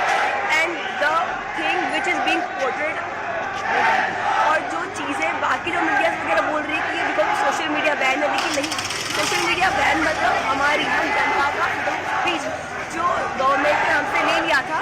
तो अभी सारे यूथ, इस प्रोटेस्ट का नाम जेनजी जरूर है, लेकिन हर एक एल्डरली पीपल, छोटे बच्चे, हर एक बस यही सब लोग एक तरह हो रखे हैं. सब यही चाहते हैं कि करप्शन जो अभी सब कर रहे हैं वो सब यहाँ से हट जाए.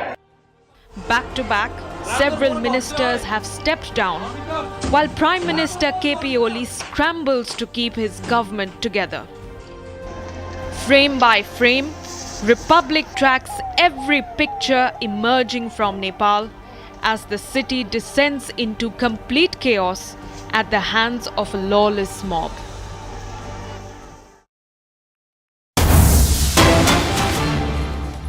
All right, more breakings. Ncell, the Nepal's largest company in terms of mobile services in the country, has been set ablaze. The headquarters of Ncell. If you land in Kathmandu, the first thing you do is buy an Ncell SIM card, and that's on fire now. So basically, these protesters are burning down everything that's coming their way, which is a symbol of authority, power, influence, money. It seems it's a major targeting of anything which brings semblance of order in Nepal. We have Prahlad Shah, RPP member, joining us over the phone. I think he's live with us. In fact, Shah साहब, ये क्या हो गया नेपाल में 36 घंटे में? ये सिर्फ स्टूडेंट तो नहीं कर सकते, किसका काम है ये? आपको क्या लगता है ये किसने किया होगा? इस तरह से 36 घंटे में पूरी सरकार गिरा दी, पूरा देश तहस नहस हो रहा है. देखिए, ये अभी आज कहीं कल से ही शुरू हुआ ये बात नहीं है, ये पहले से ही चलता आ रहा चीज है, क्योंकि ये बार बार हम लोग संकेत देते आ रहे थे, आरपीपी संकेत देते आ रहा था कि सावधान हो जाओ, सतर्क हो जाओ और वार्ता में आओ, बोलकर आज से नहीं, साल 2 साल पहले से ही हम लोग, इससे पहले चुनाव से पहले भी बोले थे, चुनाव के बाद भी हम लोग बोलते आ रहे हैं, जिस किस्म से तुम लोग शासन व्यवस्था चला रहा है, इस किस्म से शासन व्यवस्था चलने वाला नहीं है. इसीलिए आंदोलनकारी से समझौता करो, सहमति में ले जाओ.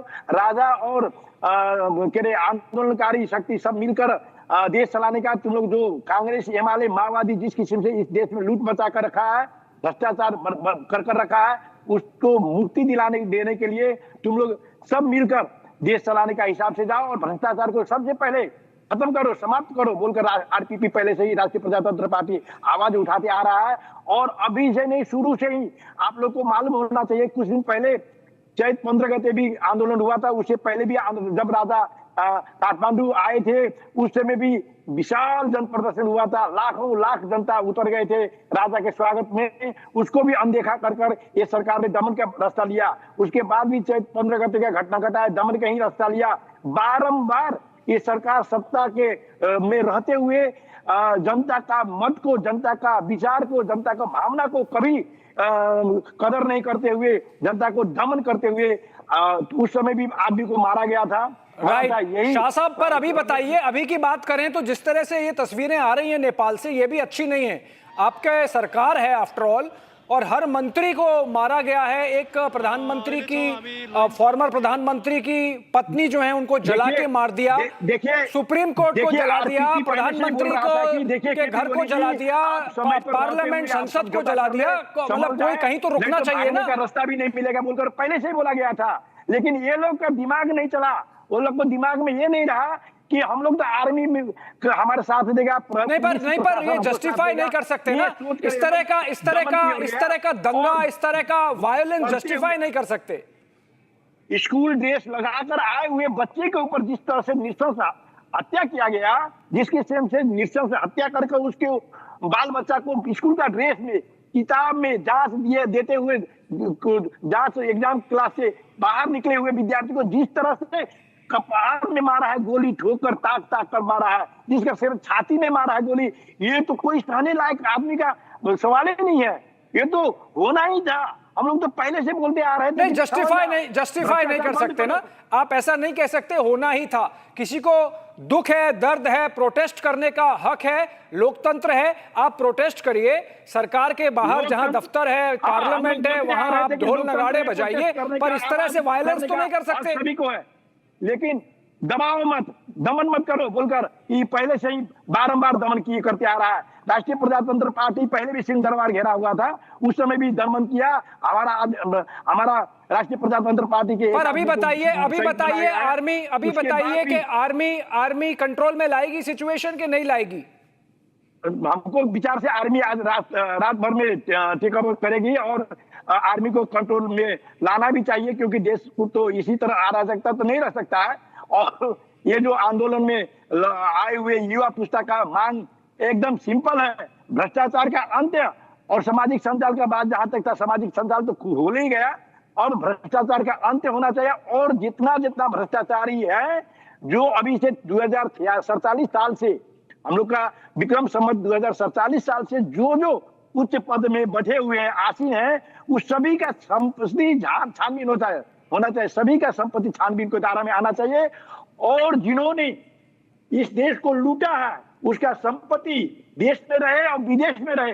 हम लोग को जहां तक मालूम है कि स्विट्जरलैंड से लेकर सऊदी अरब से लेकर देश के बहुत ऐसी जगह है, विदेश में ऐसी जगह है जहां पर नेपाल के उच्च पदस्थ प्राइम मिनिस्टर से लेकर, मंत्री से लेकर, उच्च पदस्थ ब्यूरोक्रेट से लेकर हर एक आदमी का संपत्ति विदेश में है। देखिए, संपत्ति को सीज करना चाहिए, कानून के दायरे में लेकर। देखिए, हम आर्मी की बात कर रहे थे, शाह साहब आप जरा रुकें एक बार, मैं आप रहें मेरे साथ, आप रहें, जाएं ना, एक ब्रेकिंग कर ले छोटा सा, उसके बाद आते हैं। खबर ये है कि army, the Nepal army has effectively taken control of Kathmandu. That's also what Mr. Shah was saying, which is that the army is going to bring the situation under control overnight, which means that as an state, as an institution, only army has left with some authority and some control, and that's why they are now on the streets and slowly taking over parts of Kathmandu. That's the breaking news. Army has taken control over Kathmandu, if not all of Kathmandu, because it's the biggest urban agglomeration of Nepal, but many parts of Kathmandu. Let's go back to Prahlad Shah, leader of the RPP. Prahlad Shah साहब, मुझे बताइए कि अब नेपाल में क्या होने वाला है? कुछ समय तक क्या नेपाल में आर्मी का राज रहेगा? क्योंकि ऐसा तो लगता नहीं है कि कल वो किसी को प्रधानमंत्री बनाए, संसद भी डिसॉल्व होने वाली है, तो कल अगर किसी को प्रधानमंत्री बनाए तो वो कंट्रोल कर लेगा, ऐसा लगता नहीं है। तो क्या हम माने कि आर्मी का कुछ समय राज रहेगा आर्मी में, नेपाल में? देखिए, अभी न इस देश का मंत्री परिषद है, मंत्री है, न इस देश में संसद है, न इस देश में कोई शासन व्यवस्था है। अभी संपूर्ण रूप से समाप्त की और गया। अभी इस अराजकता से अभी का जो आंदोलन है, जेएनजी का आंदोलन है, युवकों को अभी जो किस्म से अभी देश भर में देखा, देश भर में कहीं भी शासन प्रशासन नहीं है। आर्मी को निश्चित रूप से हम जो देख रहे हैं, आर्मी टेक ओवर करेगा ही जैसा लग रहा है, नहीं तो कौन संभालेगा इसको। इसलिए देश में शांति सुव्यवस्था कायम करने के लिए एक आर्मी ऐसा जगह है जहां पर नेपाली जनता का विश्वास रहा है। नेपाली जनता पहले से बोल रहे थे, आर्मी पहले से आओ आओ आओ, नेपाली जनता का आर्मी बनो, सरकार के पक्ष में पिछड़कू नहीं बनो बोलकर तो नेपाली जनता पहले से ही आवाज उठा रहे थे। लेकिन इसको अवहेलना करते हुए केपी ओली सरकार, प्रचंड का सरकार, देवगा क्या बोलता है, देवगा का सरकार, इनका घेराबंदी में जो आर्मी रहे थे, अब इससे मुक्ति नेपाली जनता युवा लोग जिस किस्म से मुक्ति मिलना एक बात है, पर इस कैओस को कंट्रोल कौन करेगा वो दूसरी बात है, क्योंकि अल्टीमेटली कोई बचा नहीं है नेपाल के संस्थाओं में, राजनीतिक पार्टियों में और दलों में और इंस्टीट्यूशंस में जिसकी इज्जत हो या जिसका कद इतना बड़ा हो कि जनता, और ख़ास तौर से ये जो राइटर्स हैं, और मैं मानता नहीं हूँ कि ये सिर्फ स्टूडेंट हैं, इनमें बिल्कुल एक माफिया का एलिमेंट है जो बंदूकें लेके आए हैं, वो सिर्फ स्टूडेंट प्रोटेस्ट नहीं हो सकता। तो मेरे ख्याल से ये बड़ा दुर्भाग्यपूर्ण है नेपाल के लिए, आपके देश के लिए, प्रहलाद शाह साहब के इस तरह का परिस्थिति पैदा हुई है। इस देश में संविधान तो रहा ही नहीं। संविधान को ये लोग तो बार बार उल्लंघन करते आ रहे हैं। केपी ओली हो, चाहे प्रचंड हो, चाहे शेरबाज देवा हो, चाहे झलनाथ खनाल से लेकर आपको माधव नेपाल, ये सब ये लोग तो बार बार नेपाल को संविधान को तो माना ही नहीं।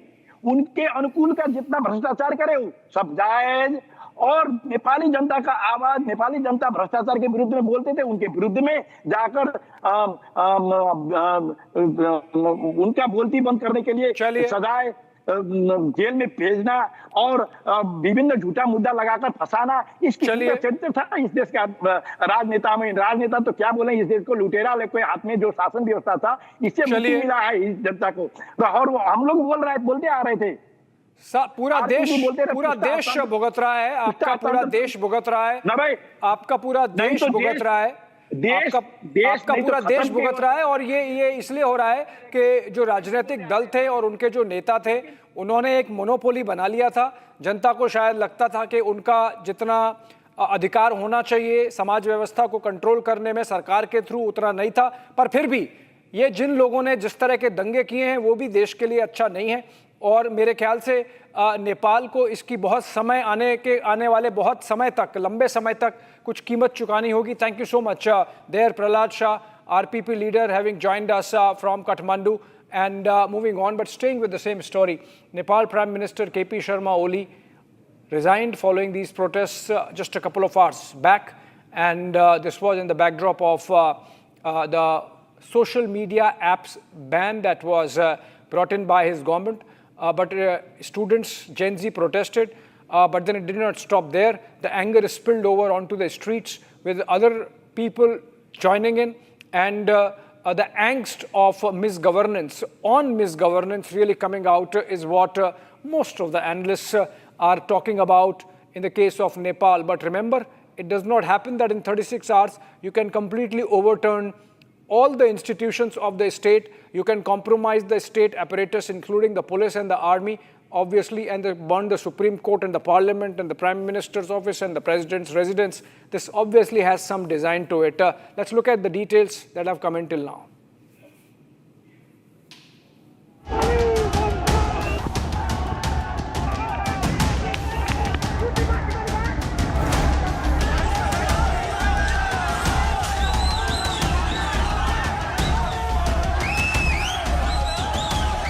Gone in 36 hours.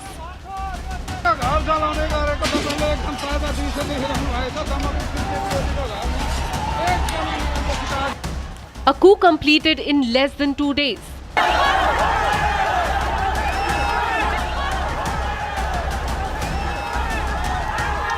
The spectre of Sri Lanka and Bangladesh now repeated on the streets of Nepal.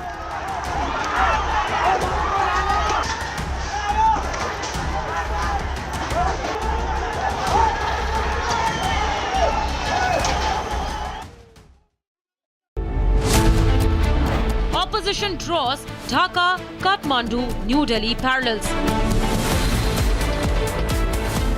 Deep state's arm attempting to destabilize India.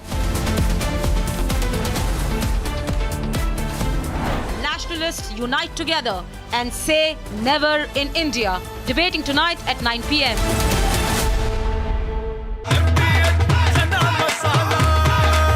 अब छोलिया हो या लोबिया, सफेद चने या काले चने, सब कुछ मजेदार बने। QS and THE, the world's foremost university rankings organizations, have ranked Amity amongst the top 3% universities globally, making it among the very few Indian universities to be included in both rankings. Yet another top ranking for Amity University. Pure सूजी pasta उबालो मिलाओ और खाओ 8 minute में तैयार। क्या taste है सबका राजा आर्नब मसाला।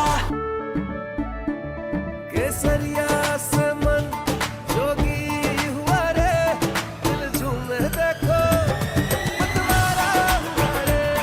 केसरिया से मन जोगी हर पल मनाओ केसरी त्योहार। विमल बोलो जुबान Kesari.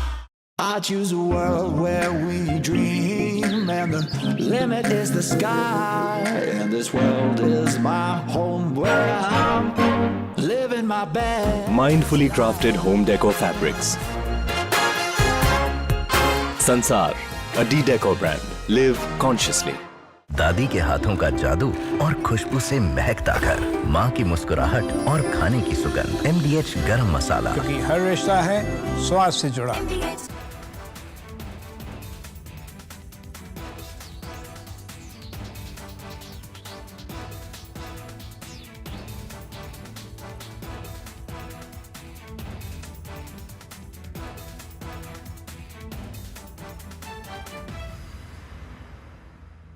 Yesterday, a coward decided to take our 8-year-old son Fletcher away from us. Because of their actions, we will never be allowed to hold him, talk to him.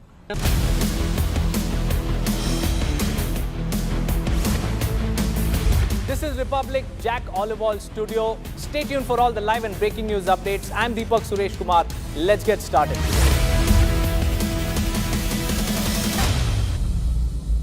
त्योहार भी आ गए और हुंडई सुपर डिलाइट डेज भी। अब हर कदम पे खुशियां बांटेंगी, हर मोड़ पे नई यादें बनेंगी, हर सेलिब्रेशन अपना अपना सा लगेगा। यही तो टाइम है प्यार दिखाने का। अपनी फेवरेट हुंडई कार को आपकी मनपसंद हुंडई कारों पर मिल रही है कमाल की डील्स। वैसे लोगे तो आप हुंडई ही, चाहे दिल की सुनो या डील्स की। MDH की हल्दी मिर्ची धनिया करे कमाल, ये रंग दे, ये खुशबू दे, ये तीखा, ये कम पड़े। क्या निराला MDH मसाला। भारत की अपनी दुकान इंडिया सोना, अपने देश का सामान India Sona, India Sona, India Sona. Are pure shahi paneer masala, delicious, healthy every day. I choose a world where we dream and the limit is the sky, and this world is my home where I'm living my best. Mindfully crafted home decor fabrics. Sansar, a decor brand. Live consciously. MDH की देगी मिर्च, देगी मिर्च का तड़का, अंग अंग फड़का। MDH की देगी मिर्च। Bring out the big charts because it had no chance of standing. Fortunately, we came armed with a little smaller chart. So it's 67%, so we're going to be charging a discounted reciprocal tariff of 34%, I think.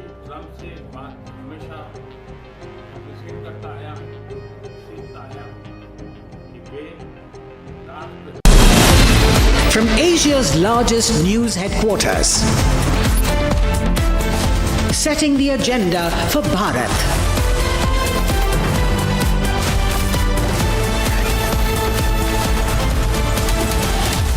You're watching Republic.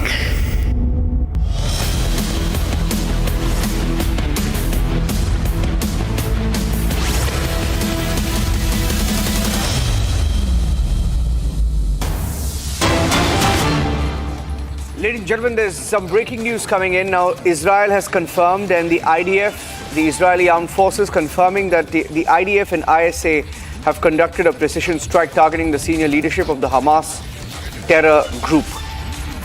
Israel saying in its statement released a few minutes ago that for years these members of the Hamas leadership have led the terror group's operations. They are directly responsible for the brutal October 7th massacre and have been orchestrating managing the war against the state of Israel. Prior to the strike, measures were taken in order to mitigate harm to civilians, including use of precise munitions and additional intelligence.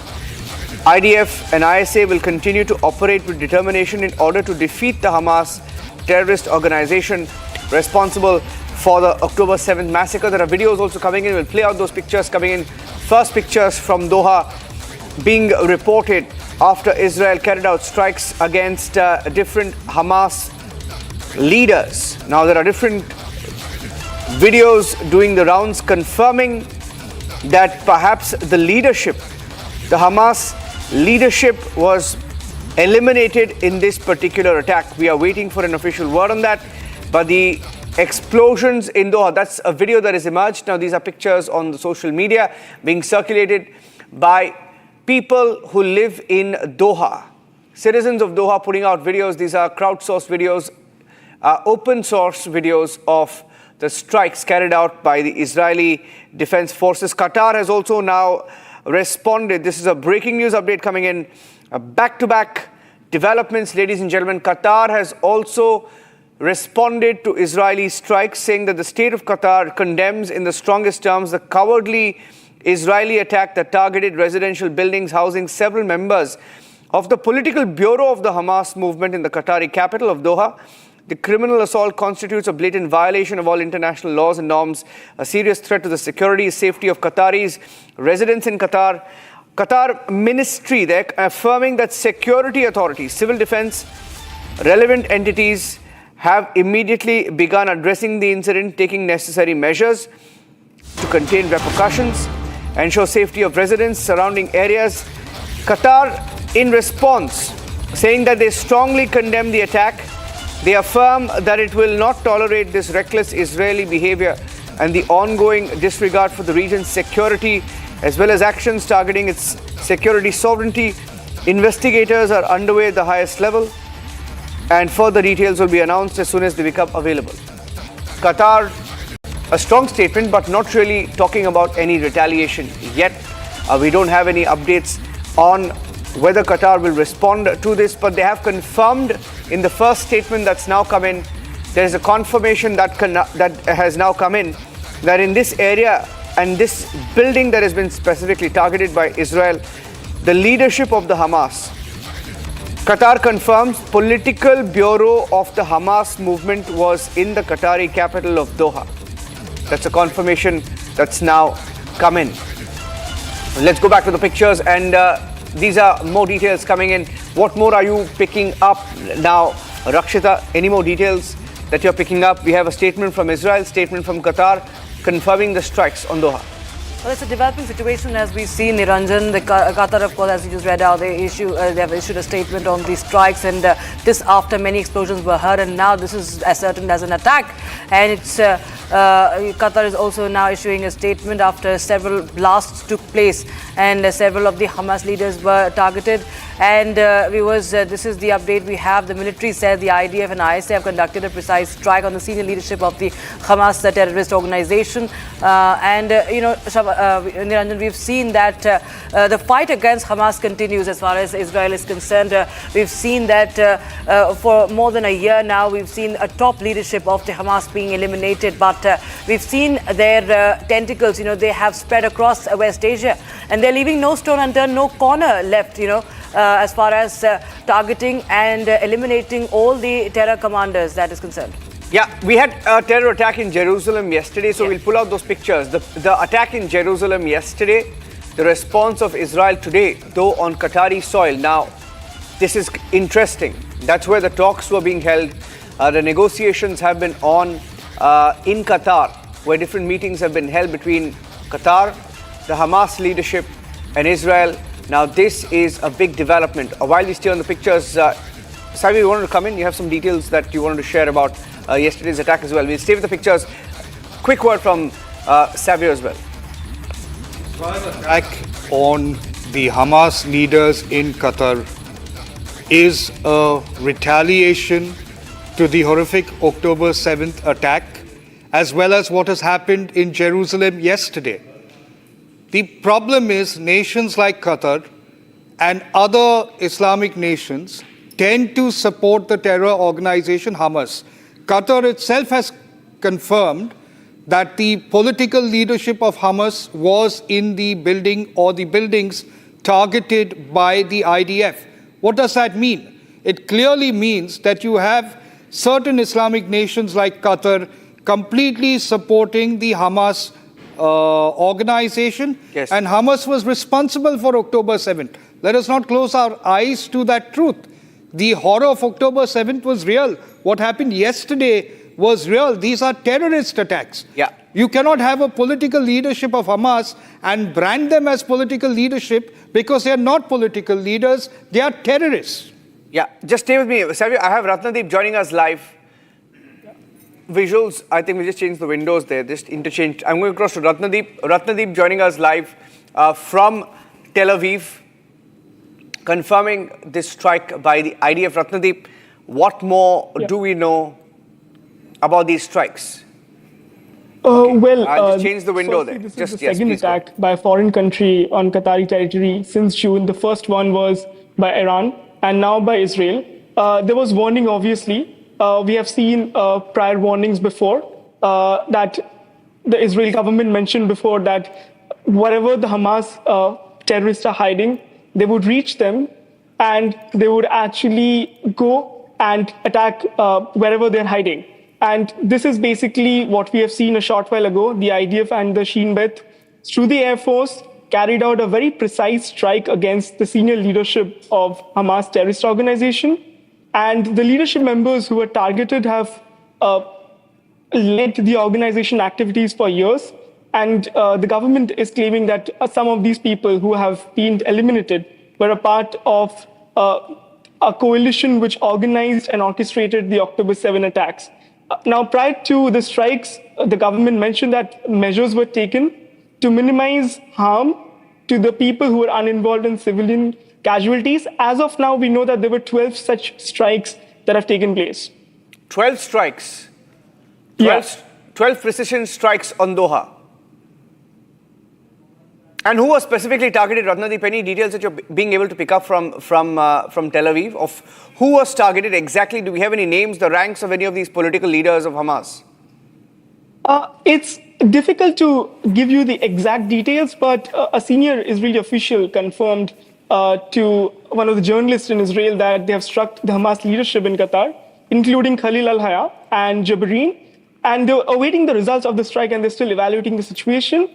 But there is a consensus within the political and security leadership that they have taken down most of the senior leadership who are present in Doha. Okay, so we are getting in more details. Ladies and gentlemen, that's Ratnadeep from Tel Aviv giving us details of the 12. We are being told that there were 12 precision strikes that were carried out by Israel. This was in Doha. And we have in the first statement issued by the Qatari regime, Doha has confirmed that it was indeed the political leadership of Hamas that was perhaps struck. Qatar has issued a statement where they have confirmed that the political bureau of the Hamas movement in the Qatari capital was targeted. Residential buildings housing several members of the political bureau of the Hamas movement in the Qatari capital of Doha. So we have Qatar confirming both the presence and condemning the strike. So that's one video that is emerged. There are 2 or 3 videos doing the rounds. Rakshita, we'll wait for more details. What more are you being able to What we understand is that one of the top leaders of Hamas, Khalil al-Haya, was in Doha. In fact, there was a Hamas delegation that was in Doha, and there was a meeting that was set up over there for some negotiations, and these negotiations are being facilitated, so-called negotiations are being facilitated by Qatar for the longest time. We've seen that, but we've seen that that the violence continues. What's happening in Gaza, we've seen the videos being released by the Hamas terrorists of the captives, of the hostages. They continue to be released. And what we understand now, this was an operation that took place in Doha while the delegation was present there. And one of the top leaders, Khalil al-Haya, was on target. Of course, a developing situation, so we need to wait for the official statement coming in from the Israeli Defense Forces. But yes, this is the latest update we have right now. Several strikes being reported, as my colleague Ratnadeep was also telling us, Niranjan. So it's a situation that, of course, we keep a very close eye on, as it's an operation being conducted by Israel against the Hamas. Okay, we are going to keep a close watch on that. Let's also switch tracks now and get you the latest on the vice presidential elections. A clear victory on the cards for the NDA candidate, CP Radhakrishnan. And we're going across to the live coverage. Anytime now, there will be a news conference where we are expecting the numbers to be announced. The counting is underway. That's the breaking news update. Counting underway for the vice presidential elections. CP Radhakrishnan versus Sudarshan Reddy. And getting in some breaking news inputs now that perhaps the NDA candidate could be the next vice president. CP Radhakrishnan likely to be India's next vice president. We're waiting for an official confirmation of that. Just a formality now. Would you say that he's going to be the next vice president? Savio? Well, I'm pretty just a matter of time. I'm pretty confident that the NDA will have the vice president, their candidate on the vice president's chair. I believe that the NDA has got the right numbers, but it's a matter of time. We'll find out in a couple of minutes. And of course, hopefully the opposition will be able to go back to the drawing board and try again to take on the NDA and the BJP led by Prime Minister Narendra Modi. There's always another time for them. Yeah. There are also reports perhaps of cross-voting. I think the story will be, it's actually a given. It's a given that he's going to win. Let me also get in Subrashta now. Over there, Subrashta is joining us. Subrashta, I think the story will actually be the cross-voting that happens. And there is likely to be a cross-voting because, you know, the Indie candidate this morning was almost conceding defeat. Congress leaders kept saying, conscience vote, vote on your conscience, vote on your conscience. A fact is they conceded defeat even before the election.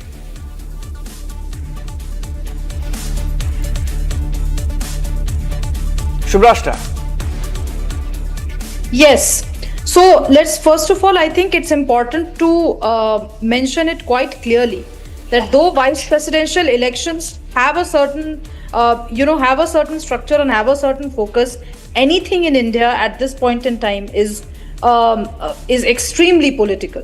So vote on the conscience, sure, but who has the numbers? Is also decided by a lot of politics and politicking that is happening behind the doors. So let's not believe that everything is according to the opposition script. Yeah, absolutely. Yeah, I think the story really will be how many cross-voted. And that's going to be something that they can't digest that easily. Let me also get in Harsha joining us live. She's at the residence of Prahlad Joshi. I think that's also where CP Radhakrishnan, went. A short while back he was there. Chandrakala also joining us live. Shambhavi is outside Shrikant Shinde's residence. Shambhavi, if I can come across to you, any details you're picking up? What time are we expecting the announcement, Shambhavi?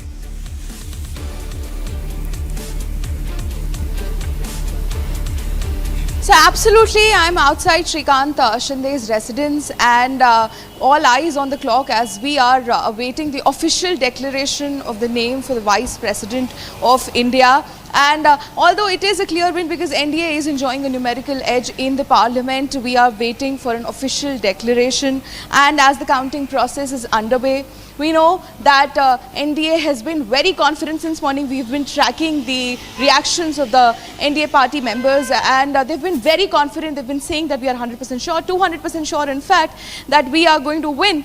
And on the other hand, the opposition has been trying to appeal to the conscience of the people that you should vote consciously. And but even if without any cross-voting, the opposition votes for their nominee, it will be the largest number for a losing candidate, and the result is quite clear till we get an official declaration.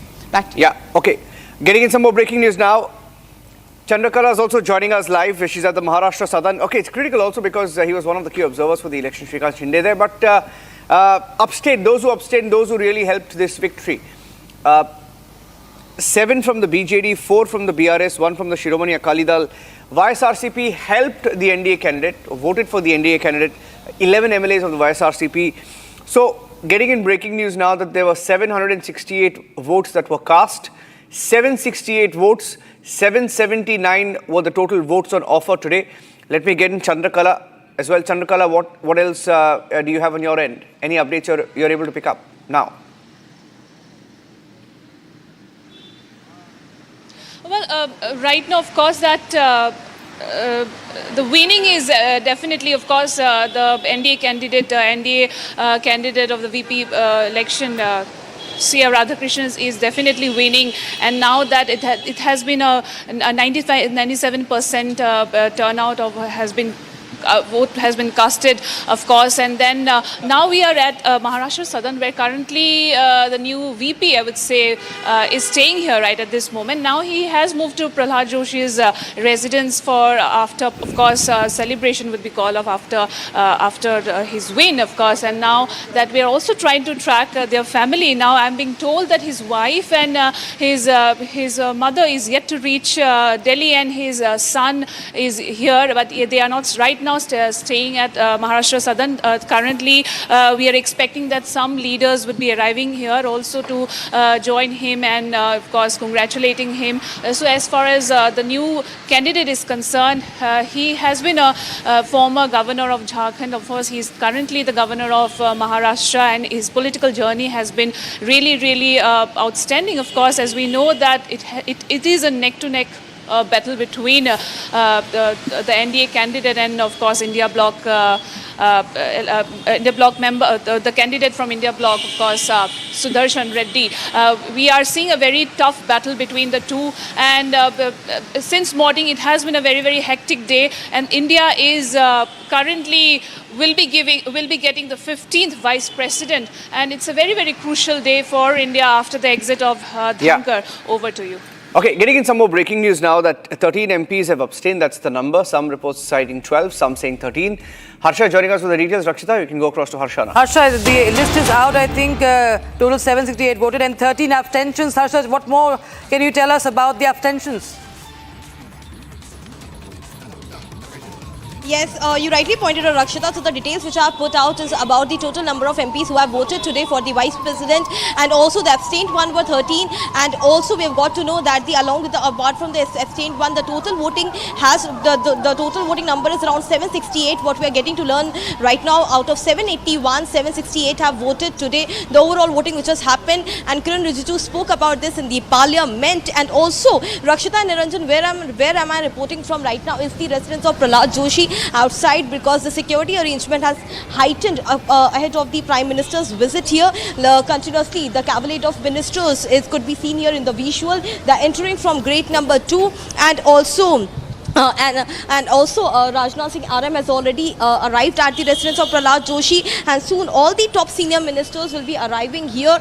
The schedule for Prime Minister to arrive is at 8:30 precisely, once the election result is announced, and we are waiting for that because shortly a message has come from the Rajya Sabha Secretariat that shortly the PC Modi will be doing a press conference. There will be a press briefing where the number of votes, and if there has been any cross voting, it will be announced through Sansad TV only. There will be a briefing will be done on the overall votes and who has won this VP election, and who will be the 15th Vice President of the country. And therefore, it will just take another 15 to 20 minutes for the final result to be out. But as far as the magic number is concerned, the BJP leaders have got the entire NDA has gotten more than 449 votes, which we are learning right now because of the support of not only the NDA entire MPs, but also from the support of the YSRCP and the independents as well. And therefore, we are learning that NDA already had an edge since starting, and now the result will be soon announced. But moreover,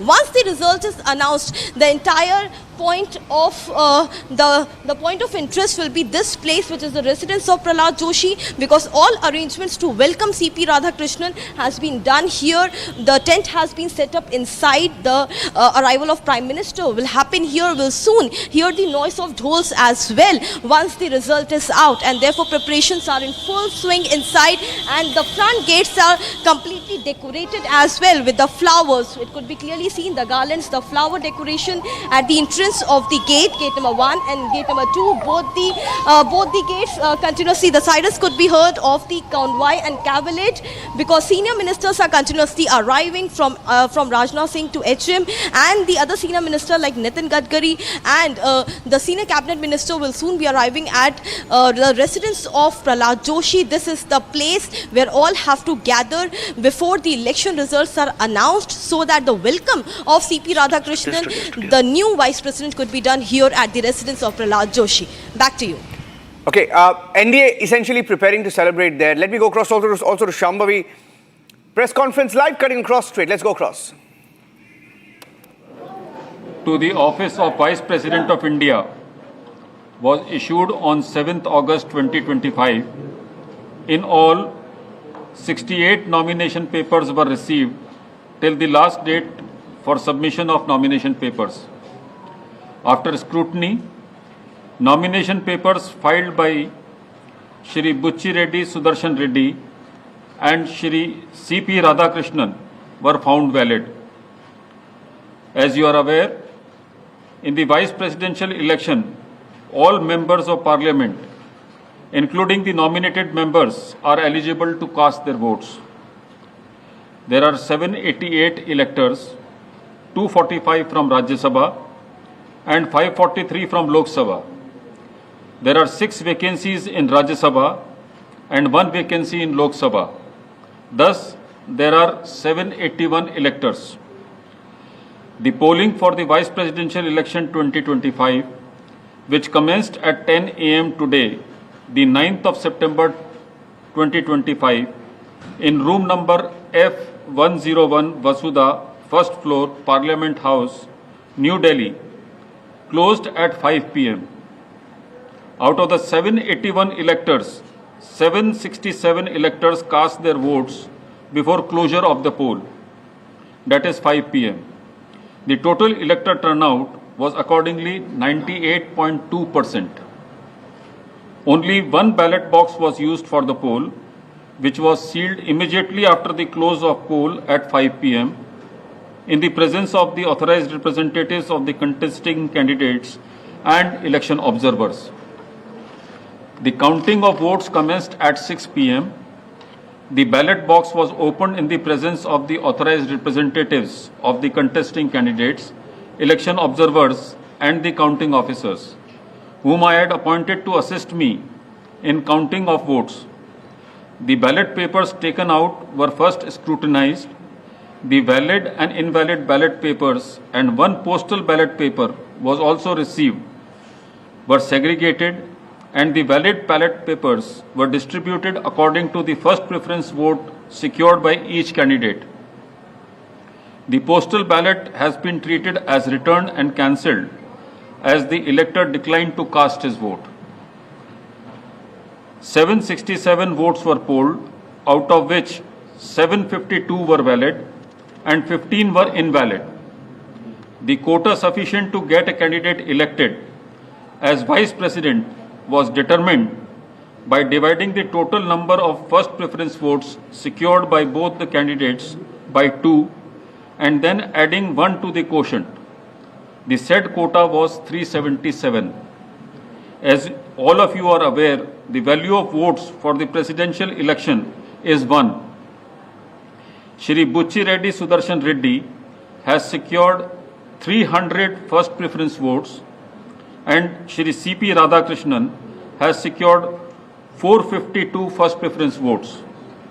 As the first preference vote secured by Shri C.P. Radhakrishnan was greater than the requisite quota, in pursuance of provisions contained in Section 11 of the Presidential and Vice Presidential Elections Act 1952, 31 of 1952, read with Rule 35 of the Presidential and Vice Presidential Election Rules, 1974, I, PC Modi, the returning officer for the Vice Presidential Election 2025, hereby declare that Shri C.P. Radhakrishnan, Jal Bhushan Raj Bhavan, Walkeshwar Road, Malabar Hill, Mumbai, has been duly elected to the office of Vice President of India. The result is being sent to the Election Commission of India and the Ministry of Law and Justice as per the extant provisions under Section 12 of the Presidential and Vice Presidential Election Act 1952 and Rule 35 of the Presidential and Vice Presidential Election Rules 1974. Overall, the 17th Vice Presidential election was conducted in a free, fair and orderly manner. I would like to take this opportunity to thank the candidates and their authorized representatives for their cooperation, which facilitated early completion of the proceedings.